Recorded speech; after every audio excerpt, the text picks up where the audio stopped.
náttúrunni til þín. Gott CBD einfaldlega betra.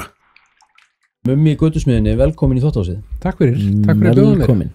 Skrifarni hjá mér Guðmundur Týr Þórarinsson. Já, sem strax villa í upphafið þáttar. Þórarinsson, er þetta ekki rétt hjá mér? Jú, ég Þórarinsson. Þórarinsson. Já, með TH. Já. Nei, það alveg heilt þáttur út af því dæmi, út af mannanafna nefnd. Já, ok. Það alveg, alveg bara sér prógram. Ok, hvað var það? Sápakki. Getur ekki eitthvað njörfað niður í? Jú, það njörfað niður, ég hét Guðmundur. Já.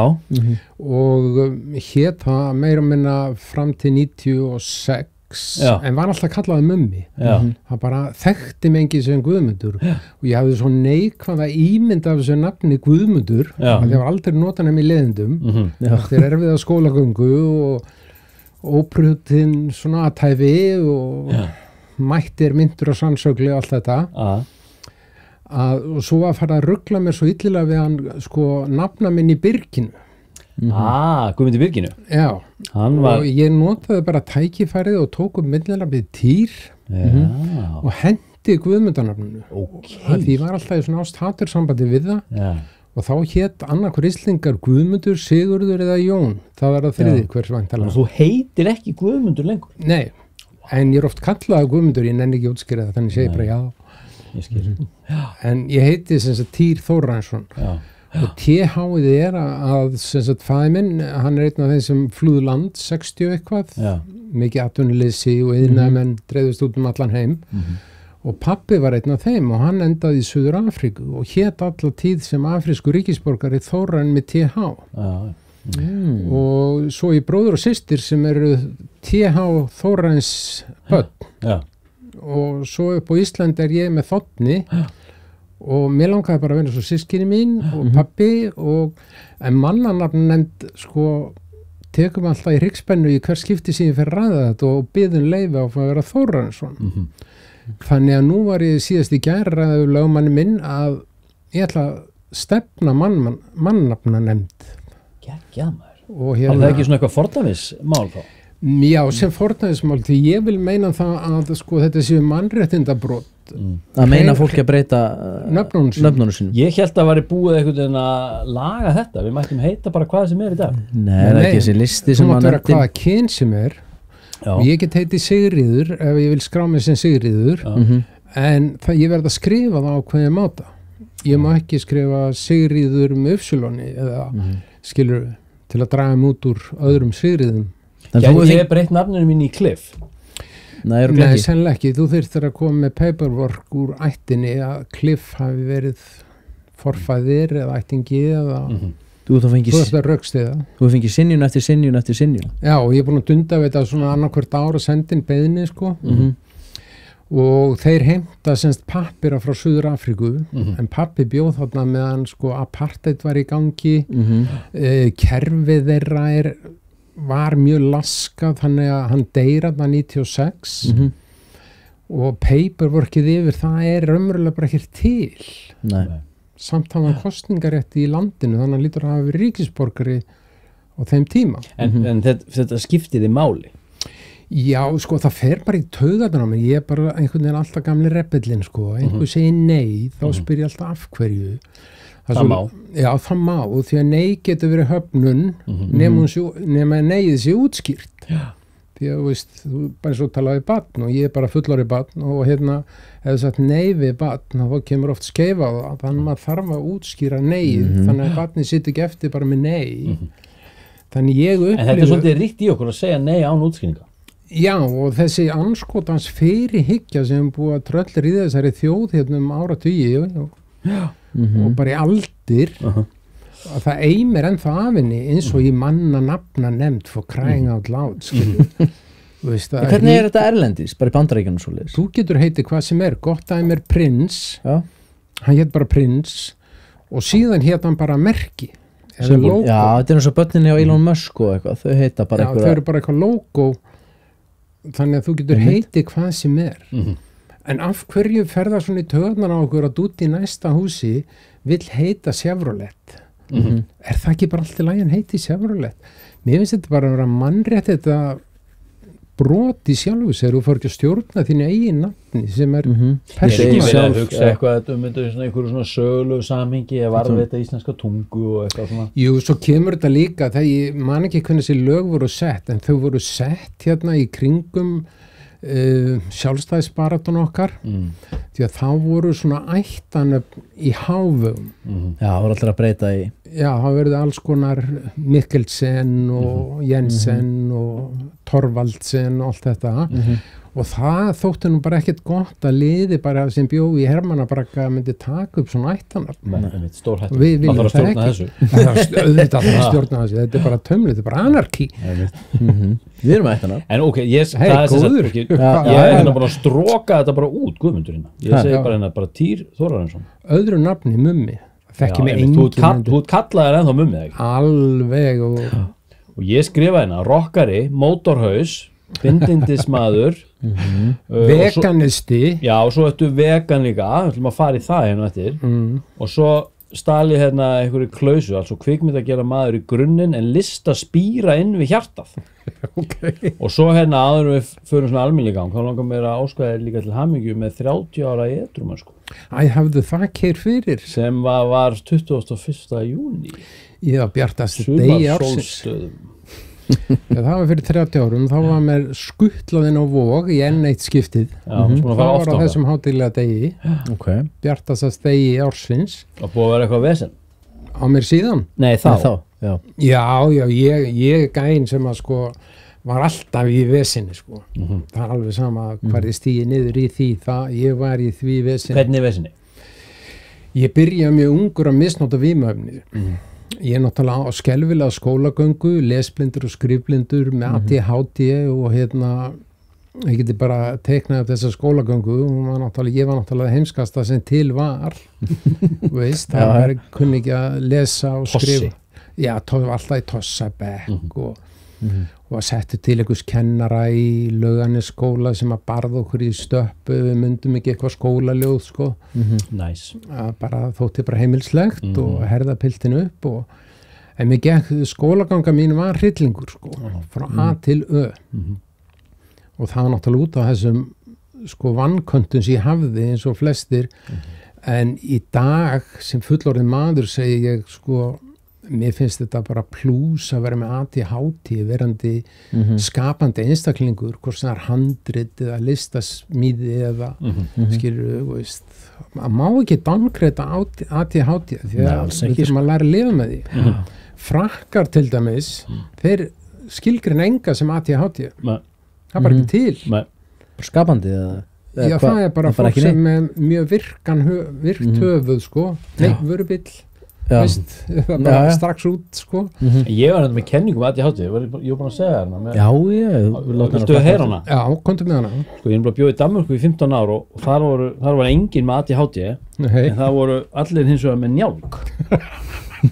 Og svo þegar ég flytt til Íslands eftir 15 ár í Danmörku, þá er enginn með njálg, en allir með ADHD og mér finnst þetta mjög skrítið og svo fer ég að vinna í leikskóla og skóla og þar eru allir með njálg og ég meðal annars alltaf að fá njálg og þá fer ég að fletta upp sko sjúkdómseinkennum eða einkennum ADHD og njálgs þetta er eiginlega sömu einkenni og þarna einbeitingarskortur og óverð og svona kláði og svona tóntvesen og þarna ég eiginlega var að spája hvort við séum ekki bara ránglega sjúkdómsgreind sko. Við erum bara með njálg sko. Þetta meikar algjörlega sens fyrir mér. Ekki. Ég held að við hefum að byrja að skoða þetta í pústinu og hérna hætt að horfa á hausinn í smá tíma. En nei, þetta er nú kannski svona til gaman sko en nóg njálgin. Skulum ekki detti njálgin. Ég er búin að fá nóg þessum njálg. Við erum búin að tala mikið njálgin. Já.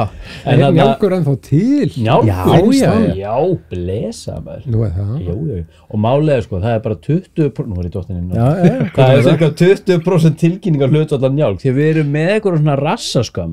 Já. Þetta er svona bara herriskan, við erum með njálg og bara ekki segja neinum frá því og veist bara, ef við ekki ringja og láta vita nei, verði ekkert að því. Skömmtengt. Já, en svo í Danmörku, þú labbar á leikskóla og það var bara stórt skilti bara burn it on, það er bara njálgur og líka við að foreldri kom inn bara, herðu, bara láta ykkur vita barnið mitt með njálg og ég líka og það var enginn að skamma sig fyrir það þótti bara mjög eðlilegt en allavega, nóg það, Jesus Christ þarna, sko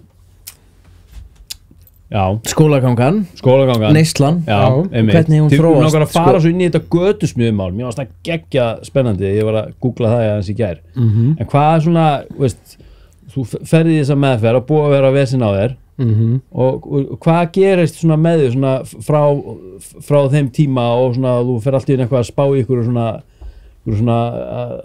meðferðarúrræðum og annað Sko, þessi síðustu ári ég menntaði mig í kvikmyndafræðum í Afríku og semst kvikmyndagerðamaður að mennt og og svo drullast ég til að verða edrú þarna 92 loksins og ég var hent út meðferðinni, ég var svo lélegur alkoholisti og lélegur skjólstæðingur og spáð því að ég aldrei að manni og verður blessar og gangiði vel og ég var náttúrulega pissed off við því, búin að vera oft inn á Vogi og ég var meira sér á Sílungapolli 1980 sko. Og svo er ég líka á Sílungapolli þegar ég var barn, tvisvarsinnum á barnaheimili þannig ég verið 3 ára á Sílungapolli allavegana og ég er sem sagt rekð á kvikmyndafyrirtæki hér í borg sem heit kvikmyndafélagið út í höttin í mynd og við gerðum stóra hluti, stórhuga menn og gerðum hauga tónlistamindböndum og fórum mikinn sko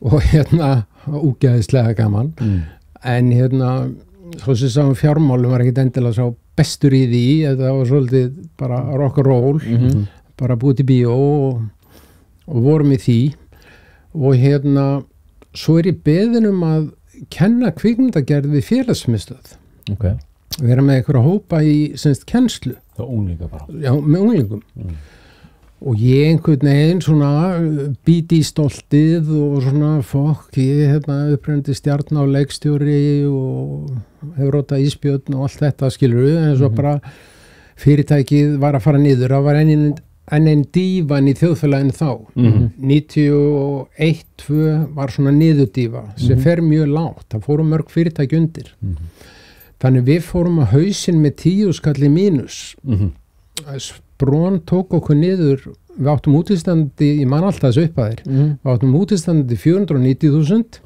en skuldaði 500.000 og Brón bankastjórinn þá, hann var nú böstaður síðar sákuður sko. Fyrir hvað? Það var eitthvað innherja, blarjari, eitthvað. Nema hvað, ég man alltaf þegar hann glotti með partnerinn mínum, sko, við sátum á fundu og vildum fá fyrirgreiðslur með þetta væri ridiculous að taka okkur niður með þessu. Þá gekk svo illa að fá að borga frá fyrirtækjum.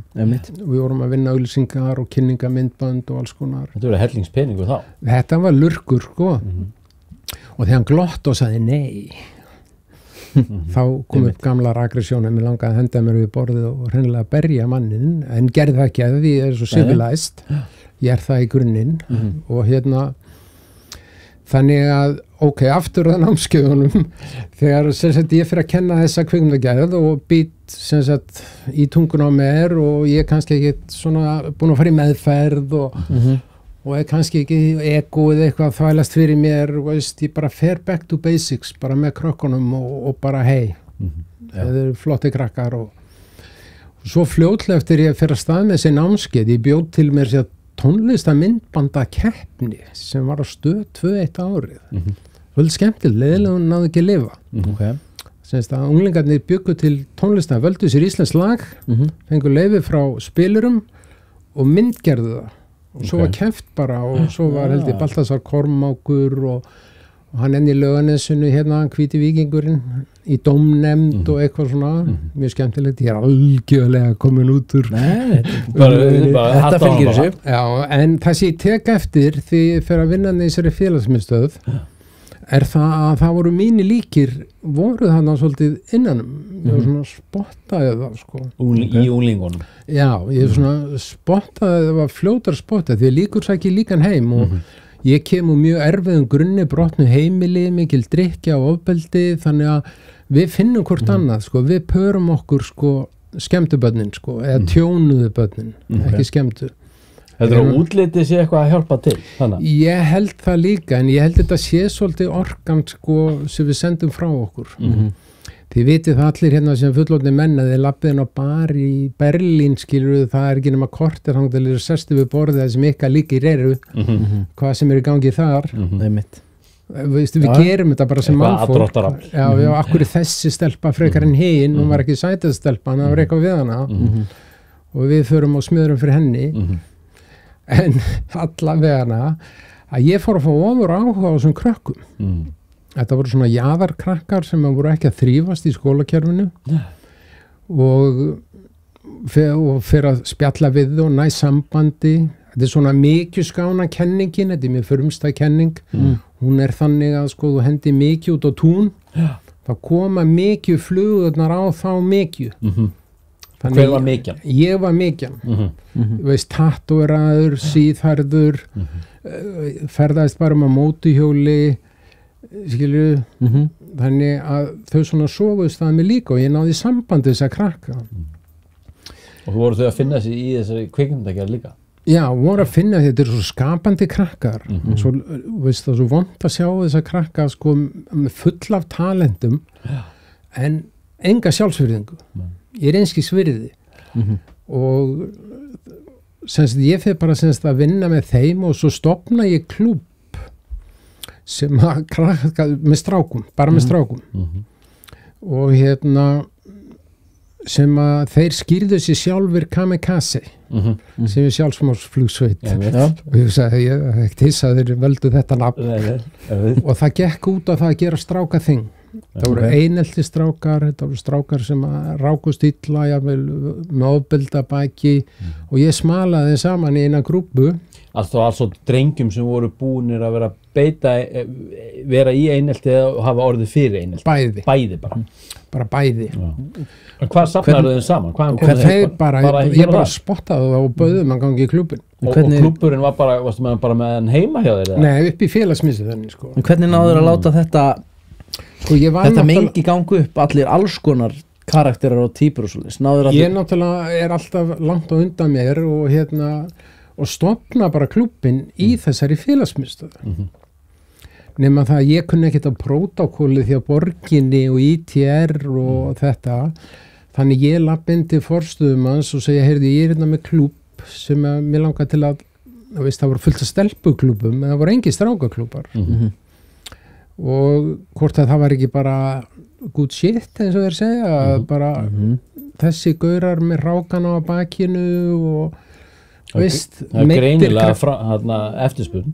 Greinilega og það var allt crazy í kerfinu sko. Á tímabil var þannig hvort að ég var hrifinn af strákum veist, ég var spurður af því veist, svona, með svona aðra augabrúninu uppi skilur veist, þetta var galdrabrennina voru allstaðar veist, talningum að snýra börnum þá máttu bara ekki mistiga þig á neinu sviði þetta er svo viðkvæmt mál og eðlilega á þetta að vera viðkvæmt mál skilur við allar hryllingsögurnar sem hafa komið fram. Já, því ég mitt hugsa svona, hver er ásetningur þinn, hvað er það sem drífur því að vinna með þessum gaurum, sko?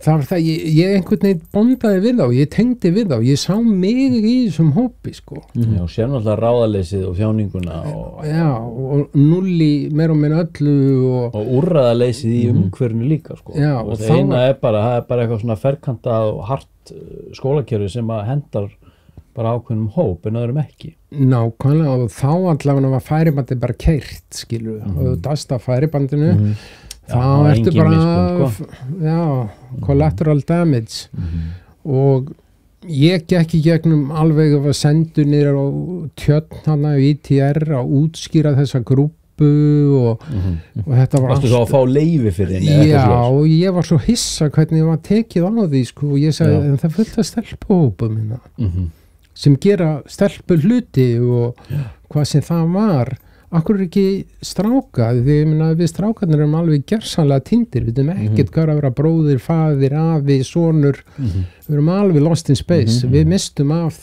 allar þessari byltingu við bara drófum okkur í hlegu inn í skuggan og vorum bara svolítið sekir sko.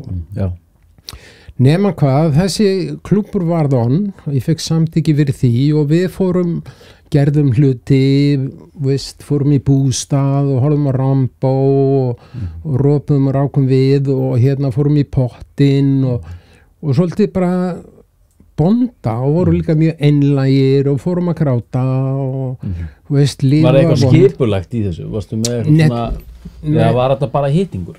Þetta var bara hittingur, en það sem vakti fyrir mér var svolítið sko bæði að tengja saman gerendur og þolendur, að þetta er sama málið bara á syngur og vagnum, bara vanlíðan, sorg, skömm, og bara sko, gerandinn í raun á sama tíma líka þolandi sko. Hann sem það eigin líka gjörða sko. Já, og rannsókn þá sem ég las var það að sko, ég man ekki hvað 70-80% af gerendum eru þolendur.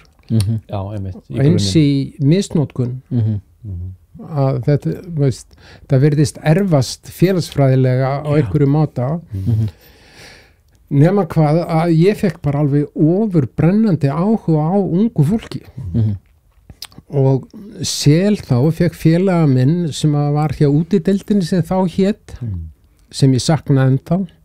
Það var svona batteri niður í bæ sem var sko þekkt í öllum borgum nema í Reykjavíkurborg. Og þetta var sem gekk út og það var bara leitarstarf. Leitarstarf? Já, bara fólk sem starfaði í útideildinni. Veist, fór fyrir utan sjoppunar og skilur og voru svolítið bara svona mingla, keyra á nóttinni, veist. Þið bara spotta eitthvað óeðlilegt? Já, bara svona... Ungmenni voru náttúrulega svo mikið úti á þessum tíma líka. Það var eins og helgar, sko. Það var bara verslunarmannahelgi, bara hverja einustu helgi, sko. Hverja einustu helgi, 1000 mann á fyllirinni í bæ og alveg niður í 12 ára, sko.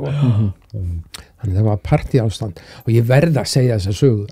Mér var búið að taka þátt í einhverju svona teimi hjá Reykjavíkurborg sem að átt að taka á þessum unglingavanda í miðborginni. Fyllir í á slagsmálum. Já, og hvernig að stemma stigu við þetta. Og svo þarna, veist, all fræðingaveldið og ég náttúrulega bara kvikmyndagerðarmaður, ég var náttúrulega ekki sálfræðingur eða félagsfræðingur eða neitt af þessu. Og ég eitthvað farin að svona leiðast, fundurinn ekkert að byrja og ég svona opna fundurinn sem ekki að fara að byrja á þessu. Unglingar í miðbænum. Og þá segir einn pappakassinn að þeir eigi ekki að vera þar. Problem solved. Og ég sagði, já, ég veit það, en þeir eru þar og við erum hér til að ræða það. Já, en það klárt í reglugerð að þeir eigi ekki að vera þar. Ég segi, já, en þeir eru þar samt og þá æstist það en þá mér að segja, já það liggur ljóst fyrir og samkvæmt reglugerðum en þeir eiga ekki að vera og fundurinn leystist upp í þetta og var aldrei boðaðar aftur. Já.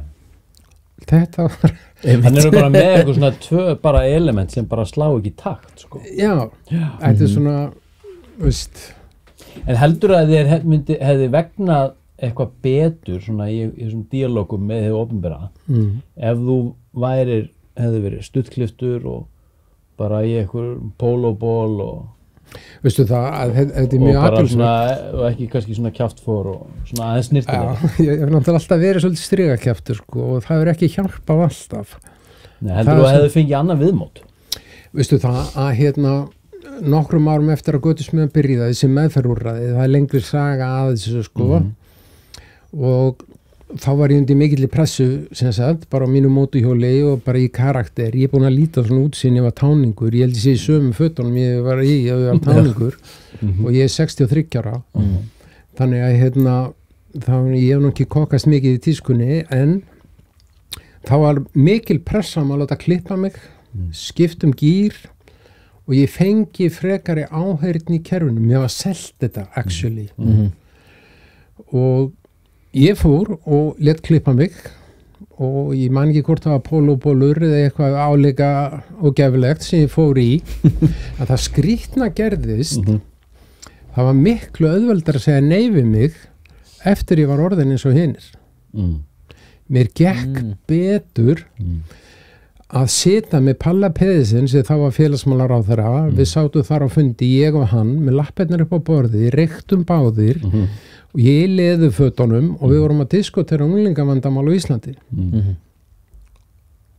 báði reykjandi með lappirnar upp á borðunars. Þetta var nú ekki mjög formlegt. En það sem gerðist, það var bara auðveldar að segja nei við mig. Allavega hafði ég óttablanda virðingu og aðferðafræðina sem ég notaði, allavega fyrst ég fór á fjárlög eftir sko búin að veðsetja mig í tætlur fyrir meðferðúrræði og tengdapabbi minn þáverandi heitin þessi elska, búin að skrifa upp á stórt lán og ég bara veðjaði á þetta og því að kerfi var alltaf að segja mér syndi hvað þú getur og við komum að þér og svo liðu bara árin og yfirdrættinir hækkuðu og ég þurfti að vera með 12 manns í vinnu þá.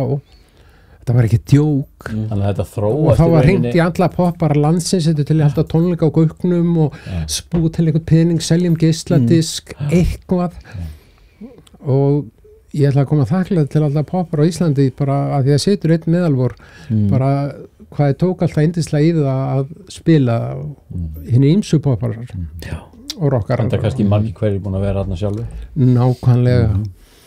En þetta er þróast úr því bara að vera eitthvað svona kósi klúbbur í félagsmiðstöð yfir í eitthvað bara alvöru batteri. Já, sko meðferðarúrræði. Ferlið þannig að sko ég og þessi félagi minn í útdeildinni sem við vorum að tala áðan, hann að sama meiði og gamall félagi minn og voru saman í grunnskóla og svona og brölluði vímislegt, vorum alltaf á skellinöðrunum að við sóttum sem sagt í norska fyrirmynd.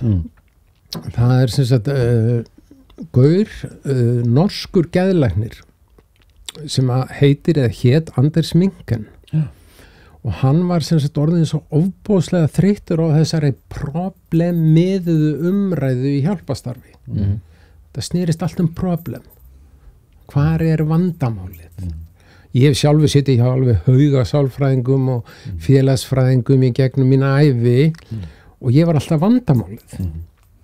Nema þessi Anders Minken var með það hugmyndafræði að hætta að tala vandamálið. Þú ert að tala þá unglingana sem vandamál. Já, að því þeir mæta hjá sálfræðingi, hvað tekið upp sem topic? Það vesinni sem þú ert í. Akkur ertu svona vinsiðinn? Skiluðu, það alveg saman hvað þú ert. Það alltaf verið að tala það sem hún gerðir. Ekki hver ertu. Nema hvaða hann var með þessa hugmyndafræði sem að náttúrulega alveg heill þáttur að ræða sem að við heilluðumst af, ég og Bjössi félagi minn frá útdeildinni.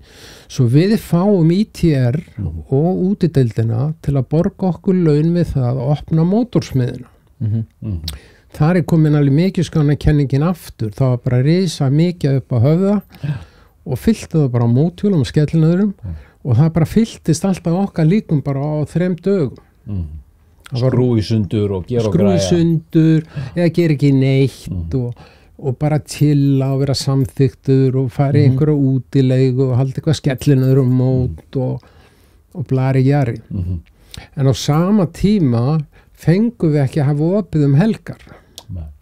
Að við erum með 9 risastóra félagsmiðstöðvar í Reykjavík og það alltaf lokaður helgar. Það bara gengið að því vís og allir séu bara á hestbaki með fjölskyldunni eða heima á húsi á sléttunni. Já, þegar allar rannsóknir sína 10% grunnskólanema líður mjög illa. Og þá segir manni svolítið það að þeir líður kannski ekki sérlega vel heima heldur. Þannig að það eru samnefnanir í þessu. Þannig að mótorsmiðan verður til sjálfræðisaldurinn 16 ára og ég horfði upp á sko hvernig af öðrum verða 16 og beint út á götu. Bara út á götu í orðsins fyllstu merkingu. Þannig að ég vildi mæta þessum hópi og og þau voru inn og út á Vogi, ég átti ekki heima á Vogi, skilur, það voru engin úrræði. Og ég ákvað að færa mig yfir 16 ára aldurinn. Hvernig gerir maður það? Sem sagt í vinnu.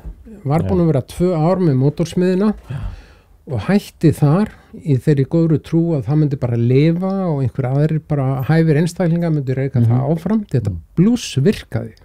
Alveg blúsvirkaði. Þannig að ég með þáverandi eiginkonu sem sagt við stofnum eitthvað sem heitir mótorshendlar.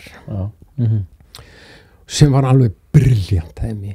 Við keyptum einhverja 12 svona skútera, Vespur og ölluðum bara sem sagt að skutlast með bref og litla pakka bara hér á höfuðborgarsvæðinu. Hvað ár var þetta? Þetta 95-6. Já, ég man eitthvað eftir þessu sko. Og það líka blúsvirkaði fyrir þess að krakka. Fengu eitthvað tilgang og eitthvað smá vinnu og hver ferð kostaði bara 1000 kall. En þið voru sérst að borga þeim eitthvað slik fyrir Já, þau áttu helmingina peningin sem kom inn. Þannig að þú fórst í ferð þá áttu þú helmingina ferðinni og fékkst útborga samdags. Vinna þýðir peningur. Þessi krakkar hafði ekkert elju til að fara í vinnu og bíða í heila mánuð eftir að sjá laun. Þannig ég var að reyna að kenna þeim vinna þýðir peningur. Ekki stela bíla út á stæki. Við skulum kannski skutlast bara á vespum og ég sagði, fínt jobb, veist, að rúlla bæinn og hjálpaði þeim að taka próf sem vorum ekki með próf og Hvað var það að skutla? Bara brefum og blóðum? Brefum og við alls konar og dreifa plaggatum fyrir einhver viðburði og veist, þetta var engin business, þetta var hjálpastarf og þetta var náttúrulega allt í játnum að lítið overhead og veist, það reyði engin feitum hesti frá þessu, nema krakkarnir átt alltaf 3-4 skall í vasanum eftir daginn eftir þessu, svo þið nefndi ekki, það sátuðu bara inni og voru bara reykjandi og chilluðu en það áttuðu enga pening þannig að þau vildu fara skjótast í ferðir sko þetta er svo obvious, þetta er bara svona baby steps nema þetta gekk rosalega vel en þá voru við kærð Also fyrir að börn sé að vinna? Nei, það voru við sko krakkarnir fengu einhvern lítinn stuðning frá sínu sveitafélagi og launin sem þau fengu í mótorshendlum var ofan á það það var svona fyrir sík og í bíó Var þetta gefið upp allt? Já, það var alveg gefið upp með sveitafélagin hitt var allt paperworkið, allt í góðu og kvitta fyrir móttöku og en sendibílastöði hér í borg kærðað okkur að maður verið að niðurgreina það samkeppni þannig að félagsþjónustur sem voru með þessa krakka í fanginu við dróðum allt tilbaka það var engin fótur fyrir þessu nema hvað við vorum búin að kynna svo mikið af krökkum sem voru á vergangi og byggja á götunni að við bara breytum húsnæðinu gömul sjoppa í þann Klagsveginum að ég fór og keypti vindsængur að því mér sveið svo í hjarta að krakka þeir verið að fara og ég vissi að þið gáttu hvergi farið þannig að þið komið frá brotnum heimilum og alveg alls konar búið að henda þeim út og búin að koma sér sjálf út úr húsi og veist, það voru kannski 5-6 krakkar þá en nóg til þess að við keyptum 5-6 vindsængur og henduðum bara á gólfið og sem við bara með ekki ístæðina ekki vinsælt en það er betur en að gista í stigagangi einhvers þar á Klagsveginum ég sá það þannig svo kom ég heim einn daginn og það var að fjölga sem sagt bara vindsængunum og þetta var að fara svolítið í vitleysu og reyna að hjálpa þeim að komast inn á Vog og eitthvað svona og voru semst í virkri neyslurinni þann inni? Ekki inni eina skilið sem ég setti það myndi ekki nota vímuefni inni ef þau notuðu vímuefni mér var alveg sama og kemur dópuð það þýtti beint upp í vindsæng þetta er ekki partistaður sko þannig að þú ert ekki tilbúin að fara að sofa farðu og gerðu það sem þú gerir. Þetta er bara gistiskýli fyrir unglinga. Já. Basically. Var bara svona neyðratkvarf. Já, nema í kjölfærið þessu og þá náttúrulega bara blöskra mér og ég verð mjög hávar í fjölmiðlum og félagsþjónustan saði mér ljúga því ég var í börn á götunni bara í beinni útsendingu og sem bara ekki rétt ég horfði á þess að krakka og sagði betur þeir eru ekki krakkar á götunni. Þannig ég fór í fjársöfnun og það var upp að götusmiðinni og við söfnum hana einhverjum 2 milljónum sem er náttúrulega dropi í hafið í sjálfu sér þó þessi meiri peningur enn í dag og leigjum húsnæði hérna niður Skeifu rétt fyrir jólin ég held þetta hafi verið 97 veist ég er alveg glataður með ártöl sko ég þarf að tala við alla aðra en mig ártöl og nema það fylltist allt þar. Hvaða húsnæði var þetta í Skeifunni? Ég held þetta hafi verið sko sem snýr að bíla á Akureyrar það sem að BT var, Bónus Já, þessi bónus, ég held að það er húsnæði sem brann alltaf. Já, brann, það brann. Það var fönn var þarna. Já, það var bara iðnarhúsnæði, einhverju 150 fermetrar með millilofti. Og við standsetjum það bara með látum og köllum átaki í jól og göttunni og sem setta brópið. Það voru 3 reglur í gangi, það mútti ekki vera með vopn. Veist? Nýva. Já, hvaða vopn sem það er. Maður sá nú alls konar vopn í gangi og það var bara rætt í andirinu, bara ekki láta mig leita þér, bara please. Þú tekið þetta úr ferð en ekki hérninni. Og þú kemur ekki með dópinn og þú notar ekki dópinni. Og sama regla gildi það ef þú dópaður eða veist, þá þarf það að vera tilbúin að fara að sofa. Ekki setjast fyrir sjónvarpið og í einhverju partystemmingu. Og ef þú varst ekki tilbúin í það, taktu göngutúr eða farað aftur í partíð eða hvernig sem við hlaða. Nema hvað, mitt í þessu, þá er einn aðili á vegum félagsstjórnar Reykjavík, þetta hafði svolítið fjölmiðlahæp, þetta jól og göttunni sko. Og þar kemur einn bara í Reykjavík síðdægis og segir að þetta sé allt skam.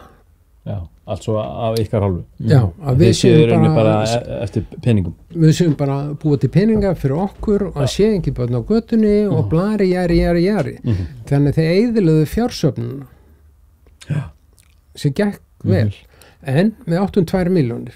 Enginn var á launum, hvorki ég eða einhver annar. Þetta fór allt í bara mat, redda sængum, að sem gott ekki fengi gefins og allt svona. Við náðum að koma á svo 3 mánuðum þangað með að bara hóta lögreglu bara handjarnar og meisaður bara, veist, þetta uppfyllt náttúrulega staðla. Það er náttúrulega enga veginn gengið upp í dag. Nei, en í þá daga var ég líka að draga athygli af málstæðanum og sagði þið verði bara að bera okkur út því að ég hef ekki hjartað mér að segja krakkar út og götu, bara út í snjóin. Og sem sagt og þessar 2 milljónir kláruðust á 3 mánuðum. Þá séum náttúrulega rekstrarkostnaðinn. Við þurftum að kaupa matfengum eitthvað gefins og svona. En þið fljótt að puðrast þið vantar pípara til að búið til 3 vaska. Skilur við. Og þegar upp var staðið og við lokuðum eftir 3 mánuði, þá voru 11 einstaklingar, þetta er skráð sko, sem voru búin að fara inn í meðferð frá okkur. 11 af þeim komu samdægus eða daginn eftir aftur til okkar. Veist, þið þrifist ekkert í þessum úrræðum. Það var bara ridiculous að senda það upp yfir. Þarna á þessum tíma voru ekki neina svona, hvað heitir þetta, svona bánsadeildir eða? Nei, og það er nú alveg sér kapital utan fyrir sig og ég ber fulla respekt fyrir S.A.A. en sumt síðan gera minnir á sko. Tölfræðin er ekki með þeim alltaf? Nei, og tölfræðin er mjög ljót og sorry að ég er að segja þetta en S.A.A. er gert helling fyrir mig og fullt af fólki skilu en það eru annmarkar á þessu, stórir annmarkar sem enginn vill skilu að því þeir eru góðu gæinn, það má ekki segja það. Þú mátt alveg sko. Já. En svo skulum taka það í lókísku framhaldi því annars tíni ég mér og er komið til bíla og ég veit af. Nema hvað að það, og svo kem ég heim til þáverandi eiginkonu og segi við verðum bara að gera þetta sjálf. Þetta bara er ekki að virka. Við verðum bara að opna meðferðar úrræði. Og hún, eins í ákvaða hún er og frábær manneskja og hún segir bara já, gerum þetta. Og ég reist í fjársöfnun og skrifaði undir lán og við legðum húsnæði í Dugguvogi. Þá íbúðarhúsnæði? Nei, iðnarhúsnæði sem var með svona 12 skrifstofum og veist, og fullt af herbyggjum og alltaf. Þannig leggur þetta af stað sem meðferð úrræði.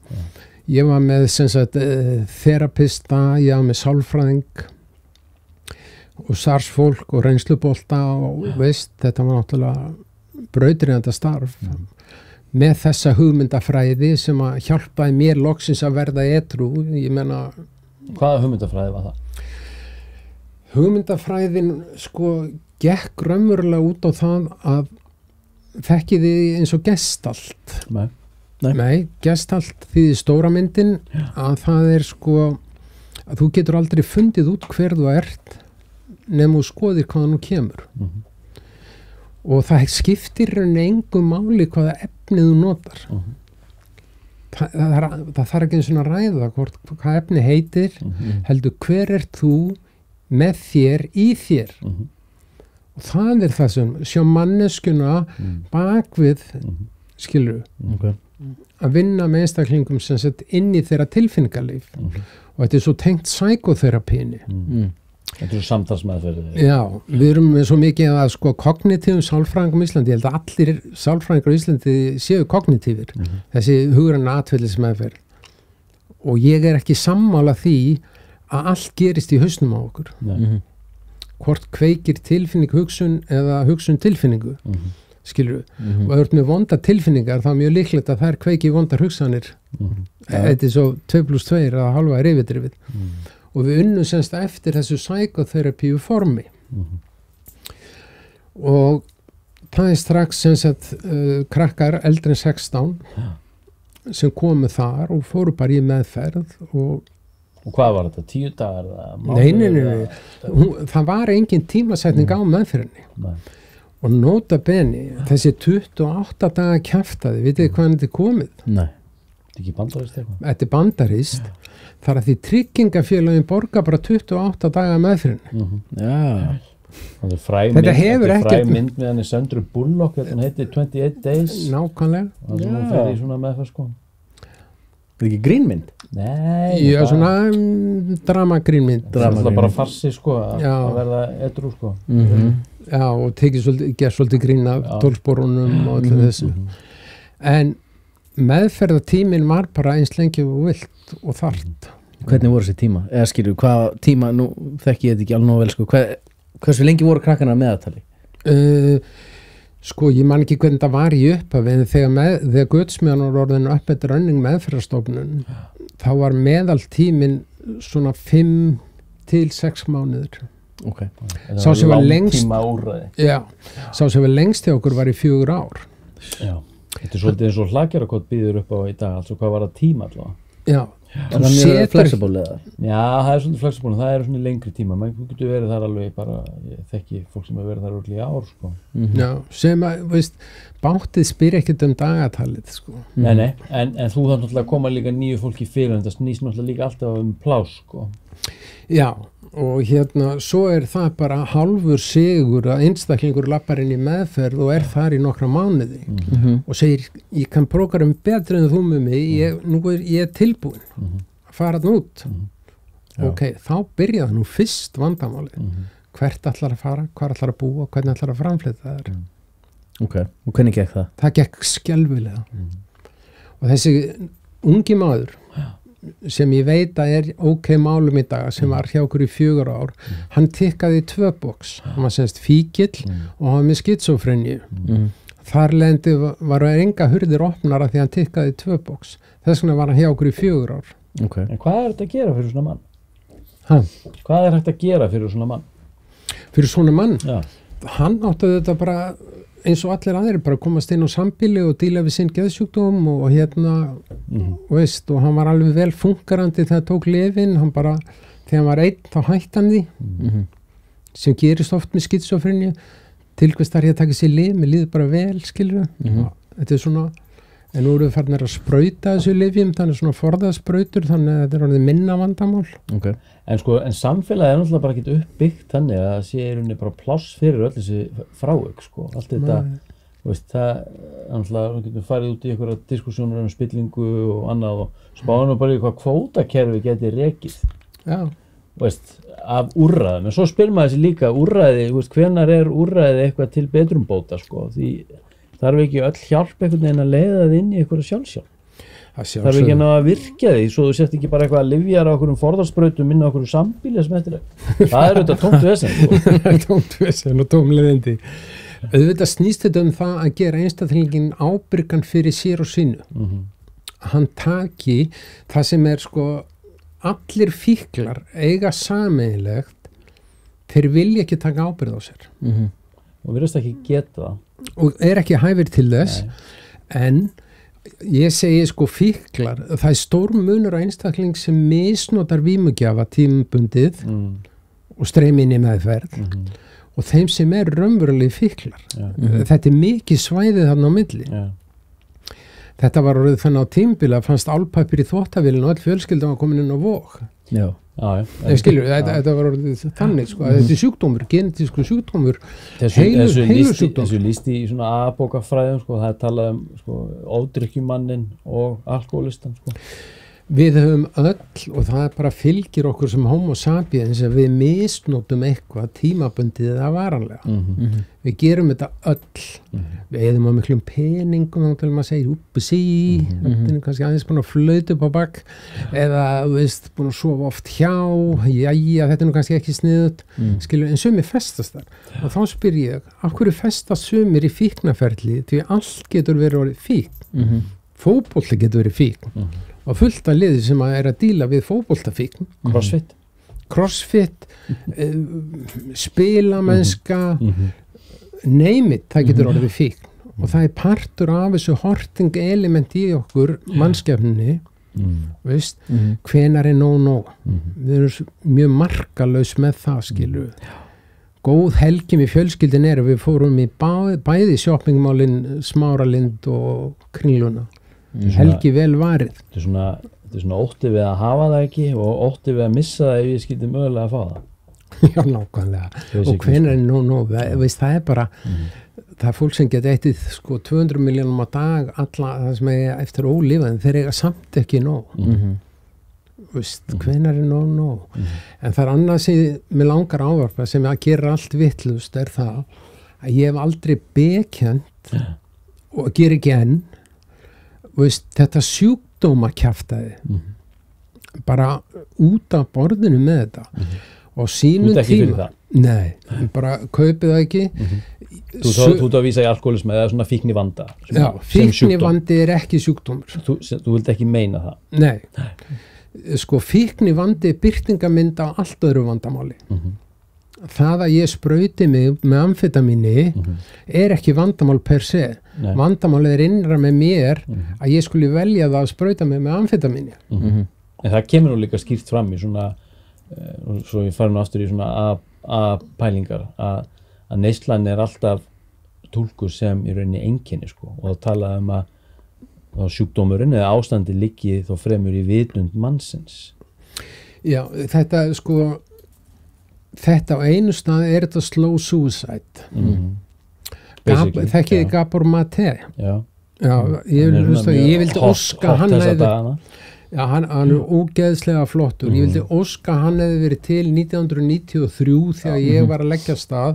Hann var gæinn sem ég þurfti, hann var læknir. Hann mjög flottur, sko. Já, þegar hann ógeðslega flottur. Nema hvað að ég var svolítið hugmyndin það sem hann að tala við vorum bara í einhverju landinu og vissum ekki að hverju öðrum að gera þetta og þá byggði þetta allt á því að vera mölbrotin einstaklingur suicidal, inn á geðdeild veist, löggan allt þetta skiluru vonlaus og það var ekkert big deal þó ég myndi deyja, ég reyndi það nokksunum skiljið að nálgast sársauka annara með konsepti eins og þú sett sjúklingur í sjálfsmynd sem mölbrotin fyrir, svo ætlaði að setja sjúkdómagreiningu á því í leiðinni og þegar þú horfir í spegilinn, já þú ert með sjúkdóminn alkoholikus chronicus og hann ólæknandi fuck you Þú ert ekki til í það? Nei, ég ekki til í það.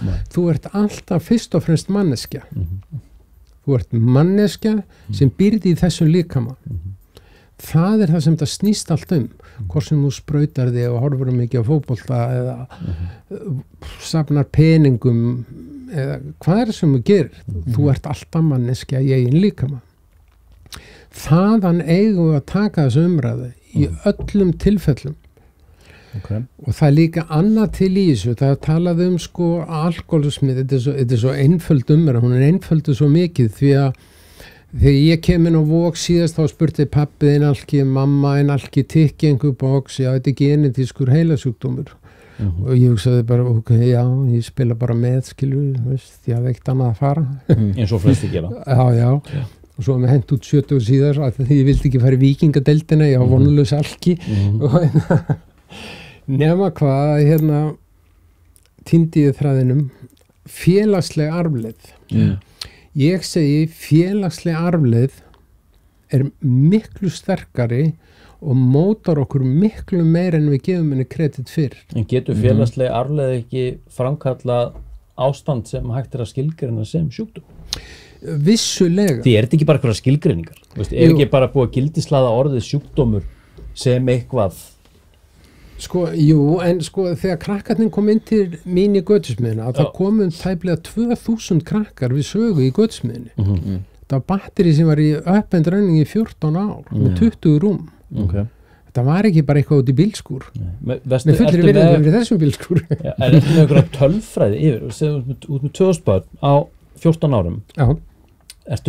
Gastu einhvern veginn greint þetta að fengið einhverja svona tölfræði, eitthvað hlutfall? Já, tölfræði sem ég man eftir var svo að við fylgdum allir í tölfræði eftir.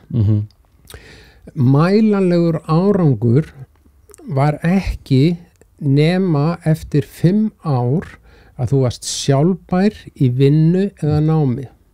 Og edrú, gerir það fyrir? Nei, það var ekki skilrið? Nei, ef þú ert sjálfbær og berð ábyrgð á lífiðinu, hvort sem þú skálar í kampaðinu og áramótið ekki, því að þessir ungu krakkar kom inn með all þessi label, ADHD, ég með króniskan alkoholisma, skilurðu, og voru búin að reykja hass í 1 ár og í tómutjóni, ætlar að labela þau inn í fullirðans ár.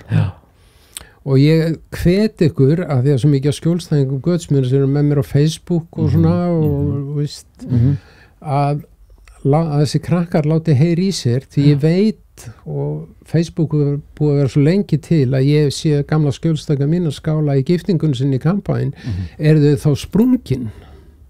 Út frá einhvern vissum skilgreiningum, já. Nákvæmlega.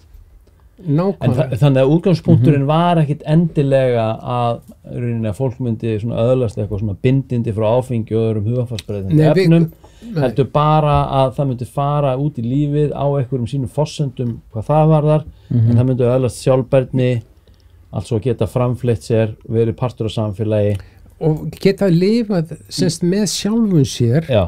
Og ef vera við stjórn á eigin sársök og reiði, sorg og reiði fara alltaf saman, fyrst eru sár og svo verður reiður og allt þetta skilju, en auðvitað hvöttuðu til þess að nota ekki vímefni. Nei, en það var aldrei kynnt þannig að þau hefðu svo bara tækifæri til þess að byrja aftur eða eitthvað álíka þegar þau kæmi aftur út í líf það. Máli var það að við sögðum við þau þegar þeir eru búin að líða illa nógu lengi á þess að leita hjálpar, þá myndu þetta í það.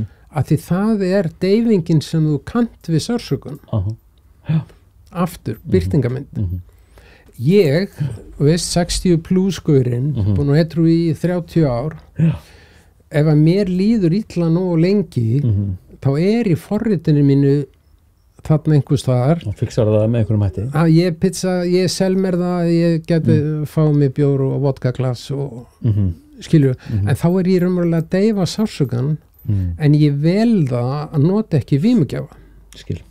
Það er val og við vildum að krakkarnir færu frá okkur með þetta val í sínum reynsluheimi. Ég vel að nota það eða ekki að nota það.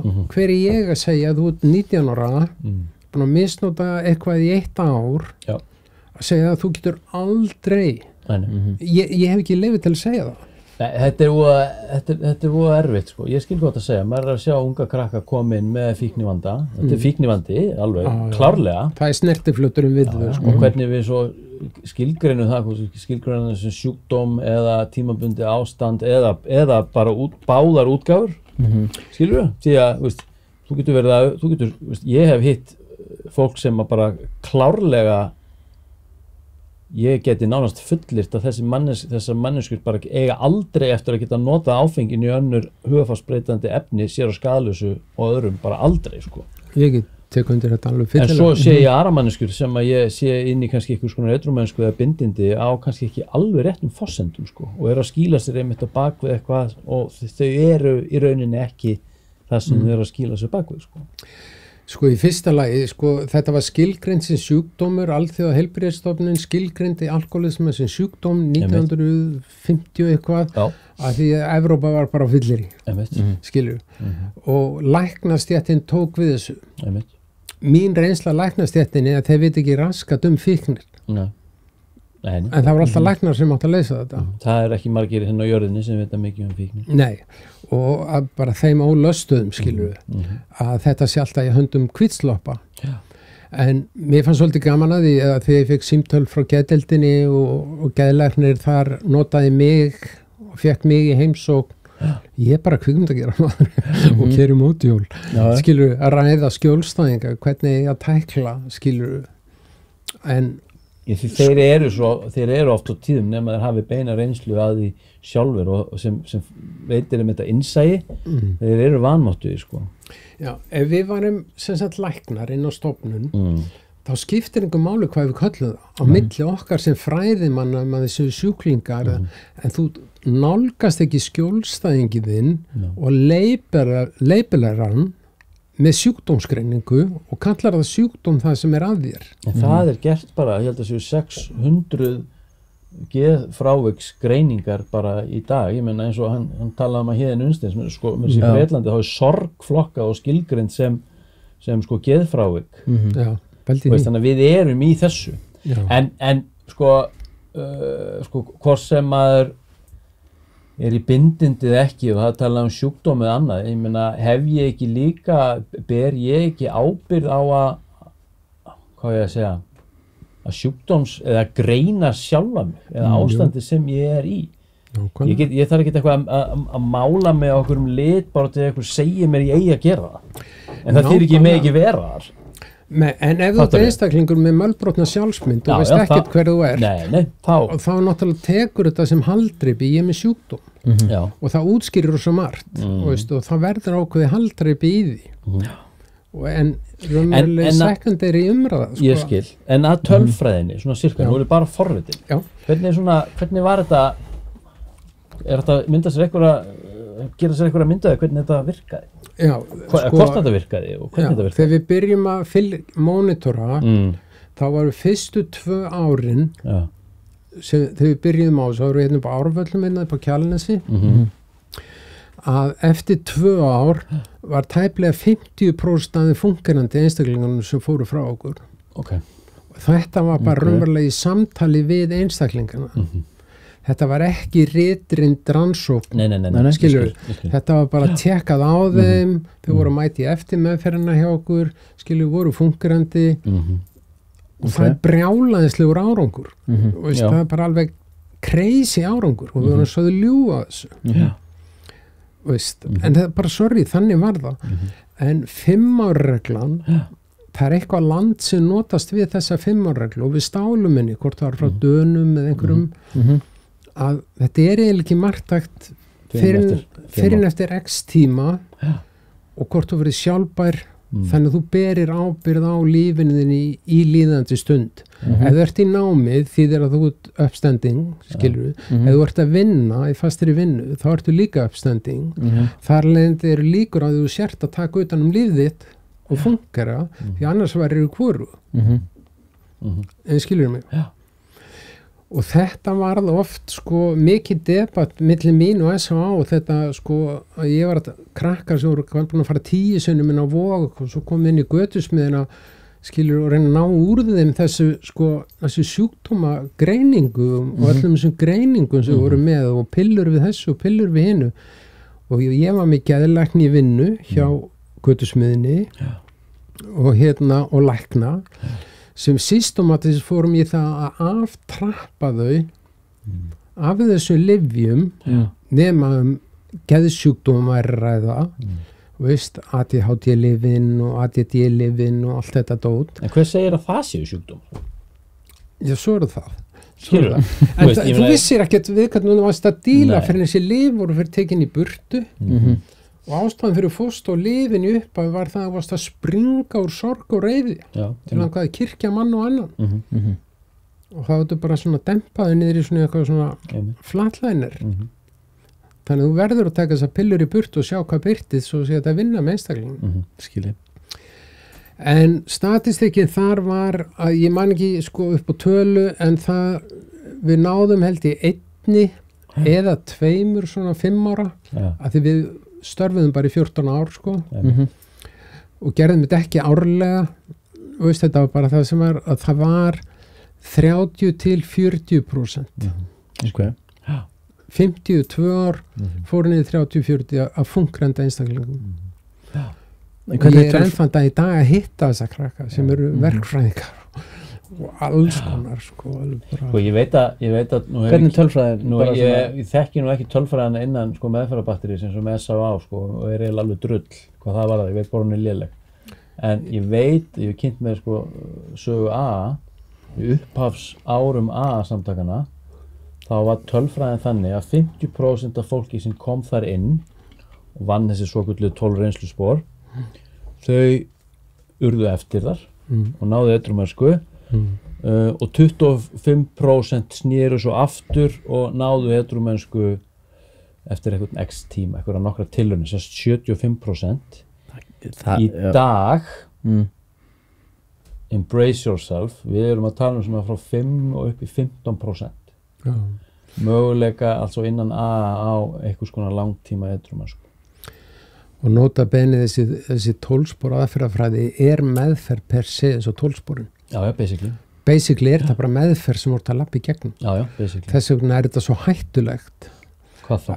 Að finna þessi sponsor og að það lappa í gegnum með sponsor í gegnum tólsporin já, en sko það sem að ég það getur þetta backfired alveg big time já, sko. en ég þekki nú svolítið þessa sögu og það sem er búið að gerast inn í tökum sem dæmi A-samtökin að sko aðferðarfræðin hún hefur stökkbreyst eins og þetta er lagt upp í dag með ofur áherslu á einhverjum sponsor eða einhverjum trúnaðarmenn og við taka það fram að sponsor, nafni sponsor kemur rauninni frá því að þú áttur ekki pening fyrir afeitrun því þú varst náttúrulega bara einhverjum tremma á þessum tíma og áfengis frákvör er rauninni einu lífshættulegu frákvörun hvað var það hugarfarsbreytandi efni þá var sponsor sá sem leti fá pening til þess að afvatna þig sko og þaðan kemur það sko en þessi ofur áhersla á að maðurinn eigi að bera ábyrgð á öðrum manni er eitthvað sem hefur komið svona í seinni tíð sko því sko tólsporakerfið sko upprunalega gengur nefnilega út á þetta að gera mannin sjálfbæran og koma honum í tengsl við eitthvað kraft eða eitthvað staminu sem kemur innanfrá og þú getur farið að geisla út af því sko maðurinn er ekki að fara að bera ábyrgð það er engin sponsor sko þetta er afmynduð aðferðafræði og ekki það sem að tólsporakerfið er inni lagði upp með í byrjun sko og enda eru hlutfallið sko búin að hrílækka og er bara mjög lélegt einmitt út af þessari ofur áherslu á einhverja sponsora sko.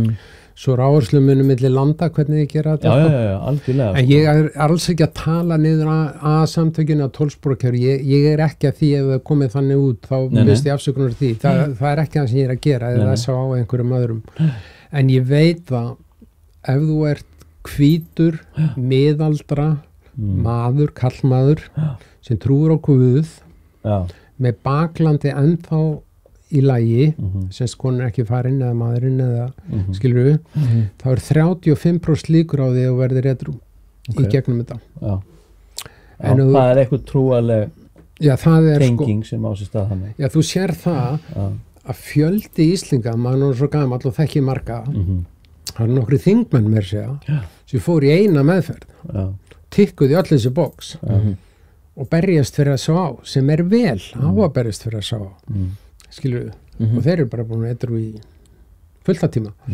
skilur ég hef ekki fara aðfundi í 25 ár skilur ekki það að mér finnist eitthvað ég fór bara aðra leiðir ég haf búin að reyna hitt svo lengi í vonleysi að ég verð bara, ég er svona semiklári ég get alveg, það hlýtur að vera til eitthvað núti sem ég get sett mig inn í og fundið út úr því að þetta er ekki að virka, ég er að deyja en sko þegar þú konið í bangsadeildina á S.A. það er ofboðslega sorglega tölur þar sko alveg sorglegar og fyrstu mistöki sem ég gerði sem ég hef alltaf sagt það er þeir áttu ekki að byggja þessa bangsadeild inn á stofnuninni þannig að þessi innangengt skilur börn og óharnaðar unglingar eiga ekkert erindi með fullorðnum. Ég barðist fyrir því nokkur ár með guðsmun að fá kynskiptinni. Og það var bara, veist, á þeim tíma gæti ég alveg sagt Guði svört lesbía, þetta var svo far out hugmynd að kynskipta meðferð ekki allar að díla við það saman. Ég segi jú, en gangstætt kyn oft vandamál sem að dregur úr hæfni þeirra að ná meðferðin, að ná lífið sínu bort. Þetta getur dregið úr gæðum meðferðinar, alveg 100%. Já, þetta eru gerendur í jafnvel kynferðisofbeldi, þetta eru þolendur, veist, og strákar eru það í stórum hluta líka, búið að misnota þá, selja sig, skilur veist, það alltaf, veist, þetta í báðum kynjum, þetta ekki bara stelpur. Ég man á tímabilinu upp á Árvöllum var það meira en allir strákarnir sem voru í meðferð á þeim tíma voru búin að selja sig, búið til pening, en svo þau alltaf, ég ekki homi, skilur. En hlutfallið, altså strákar stelpur, hvað eru alltaf sem við að tala um? 70-30. 70-30, það ekki? Jú, cirka. Já. Það cirka 70-30. Nema hvað, að þarna eru við og ég var alltaf, sem sagt, alltaf einhvern veginn á skjön inn í batteríið, veist, ég ekki menntaður, skilu, reynslubolti og var alltaf einhvern veginn olnbúabarn í þessum bransa. Ég var það. Kjaftfor, hlífði engum, laus við meðvirkni ef ég átti eitthvað vansagt við ráðherra eða einhvern annan og sagði það reynda að segja það fallega. Ég var ekkert að tipla á tánum og þóknast. Ég bara fylgdi mjög fast þeirri stefnu sem ég trúði að virkaði. Og það, skilur, og ég vissi átti óvinnina kerfisins og ónefndur aðili á barnaverndarstofu skilur var einn af þeim, sko. Erum við þá að tala um Bragi Guðbrandsson? Já, Bragi Guðbrandsson. Sem að, sko, ég segi það bara hér út og, veist... Við ætlum að fara í þetta einmitt. Já. Ef að hoppa í þetta? Bara hvernig sem þið viljið. Já. Sko, nú ætlum aðeins að kjarna okkur hérna. Já. Sko, Guðsmiðjan hóf starfsemi sína, aftur í byrjun október 2014, þá hafa verið lokuð frá júnímánuði 2010 á kröfu barnaverndar yfirvalda. Afar stór orð látin falla og var málið umdeilt, en Guðmundur var meðal annars sakaður hótanir í garð ungmennanna. Ásökunum sem hann hefur ávallt vísað og bug. Sko, já, hérna segir sko. Þetta 2014. Hann komið 2014, sko. Þetta eftirmála saga. Já, sko. Viltu ekki bara fara með okkur í gegnum þetta svona hratt, svona frá 2010 og þar til... Já, byrjun, hvernig þetta byrjar að extast. Þar til að þú ert bara rýrður inn á beini. Já, sko, mál það að Bragi fór ekki dullt með það að hann myndi taka mig niður. Frá með hvaða tíma? Það var talsvert áður en hann var lokað, sko. Af hverju? Ég var kjaftfor, það gekk vel, það virkaði, ég var gagnrýninn á kerfið, mjög gagnrýninn. Það ekki nauðsynlegt aðhald? Jú, en eins og félagsfræðingar hvísluðu að mér, ég vildi ekki að þetta talað, þeir eru bundið þagnaræð, veist, kerfið var svo, ég veit ekki hvernig það í dag, ég held að segja ekki mikið skárra, en það var svo grútmáttlust, og möskvarnir í öryggisnetinu voru svo stórir að fjallengunni flestir niður á það, sko. Og ein saga, mér langar að segja, ég veit ekkert hvernig tímastruktúrin hjá okkur, en ein saga... Sko, við verum í góð flæði og heldum við bara áfram. Að það var ung stúlka sem kemur upp í Guðsmið. Hún var búin að kemur á heimilega, svo var misnotaðið, mamma hennar búin að selja hana og systirina og þetta var alveg harmsaga, döð, alveg. Og þessi stelpa, 16 ára gömul, hún urraði bara, hún talaði ekki, hún bara svona og reyndi að vera eins óaðland og mest var, það var búin að misnota hann svo gersamlega bara frá og bjó í svona félagsmála íbúð þar sem að sko kom einhver eftirlitsaðili frá féló en móðurinn fekk samt að halda börnunum. Nema hvað að hún hjá okkur í 2 ár, tekur bílpróf, fær dellu fyrir hestum, við vorum með sko hesta og tónlistasmiðju og listasmiðjur og svona fullt að gera og með hestadellu, tók bílpróf skilur, svo daginn sem hún varð 18 ára þurfti hún að fara þá þvoði félagsþjónustan í Hafnarfirði hendur sínar af henni og við vildum fá haldinni til tvítugs að þeir eru mörg fordæmi fyrir því í sérstökum tilfellum að þetta sko að því hún var í plássi frá barnavernd sko og bara nei, engin miskun hún bara átt að fara og við fórum á fund eftir fundi og bara please heyrðu hún bara computer says no bara computer says no og ég segi að þetta er sérstakt tilfelli ég til í að hafa hana veist skilur en þið verða að hjálpa mér með þetta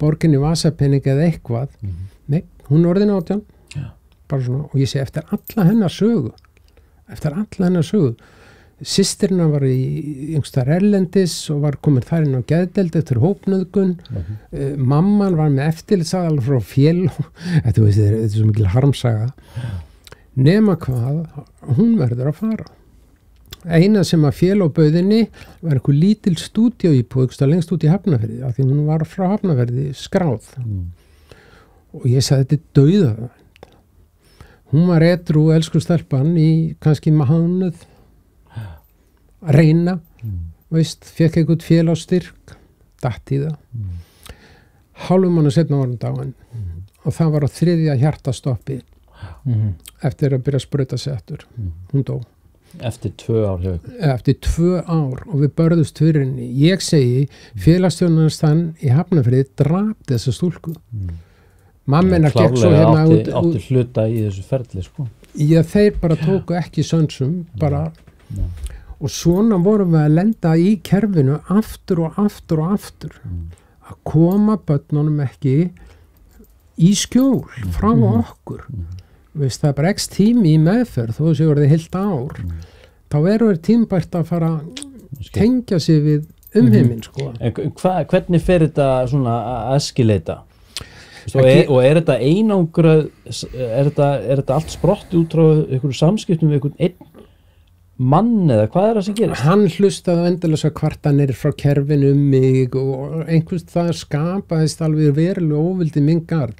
Þessi Bragi? Já, Bragi, sem að ég segi það bara hér út. Og hvaða hlutverki gegndi hann á þeim tíma? Hann var forstjóri barnaverndarstofu og gargandi fyllibitta, það er endalausar fyllir í sögur á hann út í á einhvers staðar og skilur, þetta er ekkit leyndamál að veit öll þjóðin þetta og hann er bara mjög tjónaður einstaklingur en æviráðin barnaverndarstofa verður til í félagsmálaráðuneyti í tíð Jóhönnu hann var mikill vinnur Jóhönnu og hann smíðar barnaverndarstofu tekur forstjórastólinn og rekur það batteri alveg frá byrjun með æviráðningu sem að var svolítið barnsins tíma það voru kennarar og löggur æviráðna Það þýðir að vera æviráðin? Það bara þá til kemst á ellilun Má það bara? Það bara svo hæstir þetta dómarar og svo liði sko Já hann var með æviráðningu einn ráðherra af þessum mörgu sem voru meðan ég var í þessu hringdi í mig og sagði hvernig anskotan losnaði við hennar mann skilur að hann var sjálfur að koma sér út í horn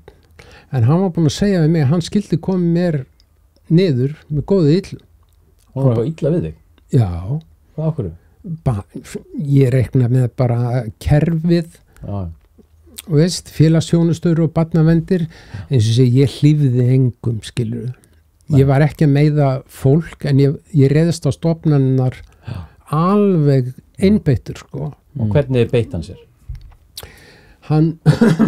Það byrjar á því að barnaverndarstofa þurfti að kvitta fyrir krökkunum sem kom til okkar. Svo allt inn tekið því það er ekki biðlist inn til okkar. Byrju, hvað er í gangi?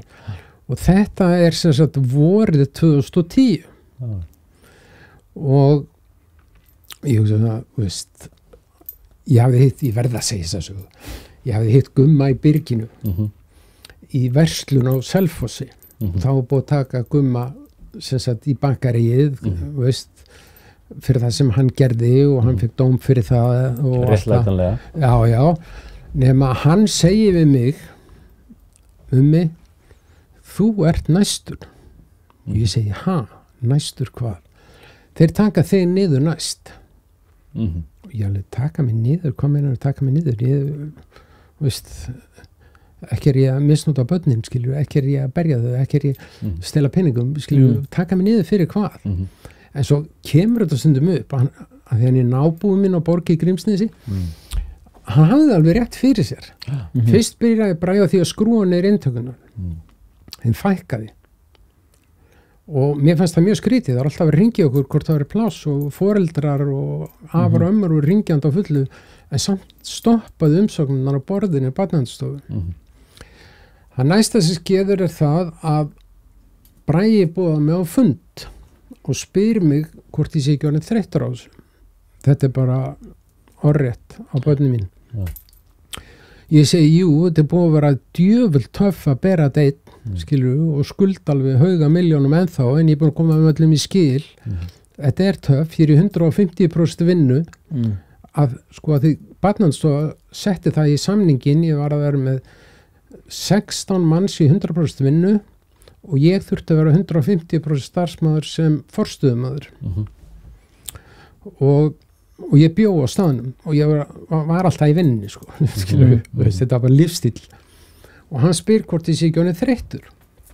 Og ég segi, jú, ég er náttúrulega orðinn langþreyttur því ég þurfti alltaf að fjármagna 10% að tekjum Guðsmiðjunar. Hún kostaði sko 95 milljónur ári með öllum sem stöðugildum og við höfðum 80 milljónur. Og það var hringt í rockara þessa lands og það var slegið tónleika og það var seldi geisladiskar og söfnun og skilur þetta ár, þetta var einn drullu þreyttur ár. Þetta er ekki smá peningur í þá daga. En já, en á sama tíma kostuðu sko annað meðferðarúrræði sem að út á landi sko 200 milljónir með 4 skjólstæðinga. Við vorum með 20. Skilur, og þar voru 30 og eitthvað starfsmenn. Og hvað ætlaði hann að bjóða þér hana? Hann ætlaði að bjóða með það að taka yfir rekstur Guðsmiðjunar. Og ég sagði, ég er alveg til í að ræða það. Það er tvennt sem að ég vil, að skuldirnar sem ég er að borga niður síðan frá fyrstu árunum, það var allt ekki bara láni. Veist, allt komið í skil, engin lögfræðingar og kviktrafmagn og allt saman, það var allt komið í góð skil og ég skuldaði aldrei laun geng alltaf fyrir, ég skuldaði aldrei laun öll þessi ár. Þó ég ætti ekki að borða sjálfur, sko, það var alltaf reddað laununum, sko. Og einhver vil gagnrýna það bara kondu upp á dekk. En hérna, semst að taka yfir að aðferðafræðin yrði áfram. Semst unnið eftir þessari aðferðafræði sem er alveg viðurkennd aðferðafræði, vísvegar heiminn í dag. Á alveg rétt á sér þannig. Og fullan rétt á sér. Eins og allt annað. Eins og allt annað. Já, margt annað. Já, ég meina bara því meiri möguleikar því betra. Það sem henda mér þarf ekki að henda þér eða þér, skilju, við erum ólíkir einstaklingar. Og það verður svona eitthvað spinn-dialóg inn á skrifstofu hjá Braga með það að hann muni skoða það alvarlega að taka yfir Guðsmiðjuna. Og það ferli fyrir það, já, ég losnaði við skuldirnar. Skilju, ég fær ekki að taka með mér að ég er sjálfskuldaábyrgð undir öllu saman. Að ég er þið laus við það og ég fengi laun í 6 mánuði með ég var að fóta mig á nýjum vettfangi. Þetta er það sem ég vildi. Annars mátti hann bara eiga stofnunina, veist, allt prógramið, hestana, trommusettin og listasmiðjuna, allt dótið sem að samfélagi meira minna gaf okkur. Bara þetta kostar ekki neitt, en þetta er dýllinn. Bara minnstamáli heimi. Bara, já, lagt að stað með þetta. Og það fara að ganga sem sagt einhverju svona samningar á milli, sko. Sem sagt paperwork. Að hvernig ég að gera þetta og eitthvað. Og svo stoppar allir paperworkið hjá barnaverndarstofu.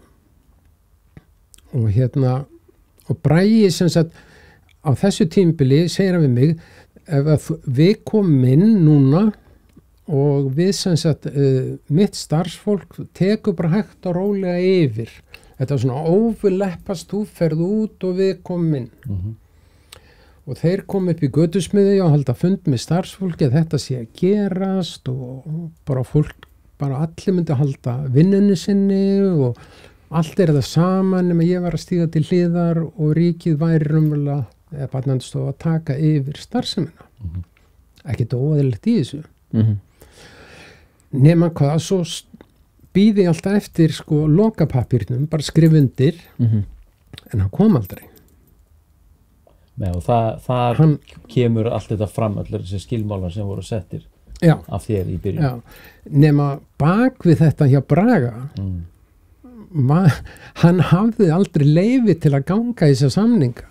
Hvað þá skuldbinda ríkið 30+ milljónir sem skuldaði batteríið, hann hafði aldrei grænt ljós pólitískt með þetta. Þetta er lyginni líka, það er að skrifa sko miniseríu þetta sko.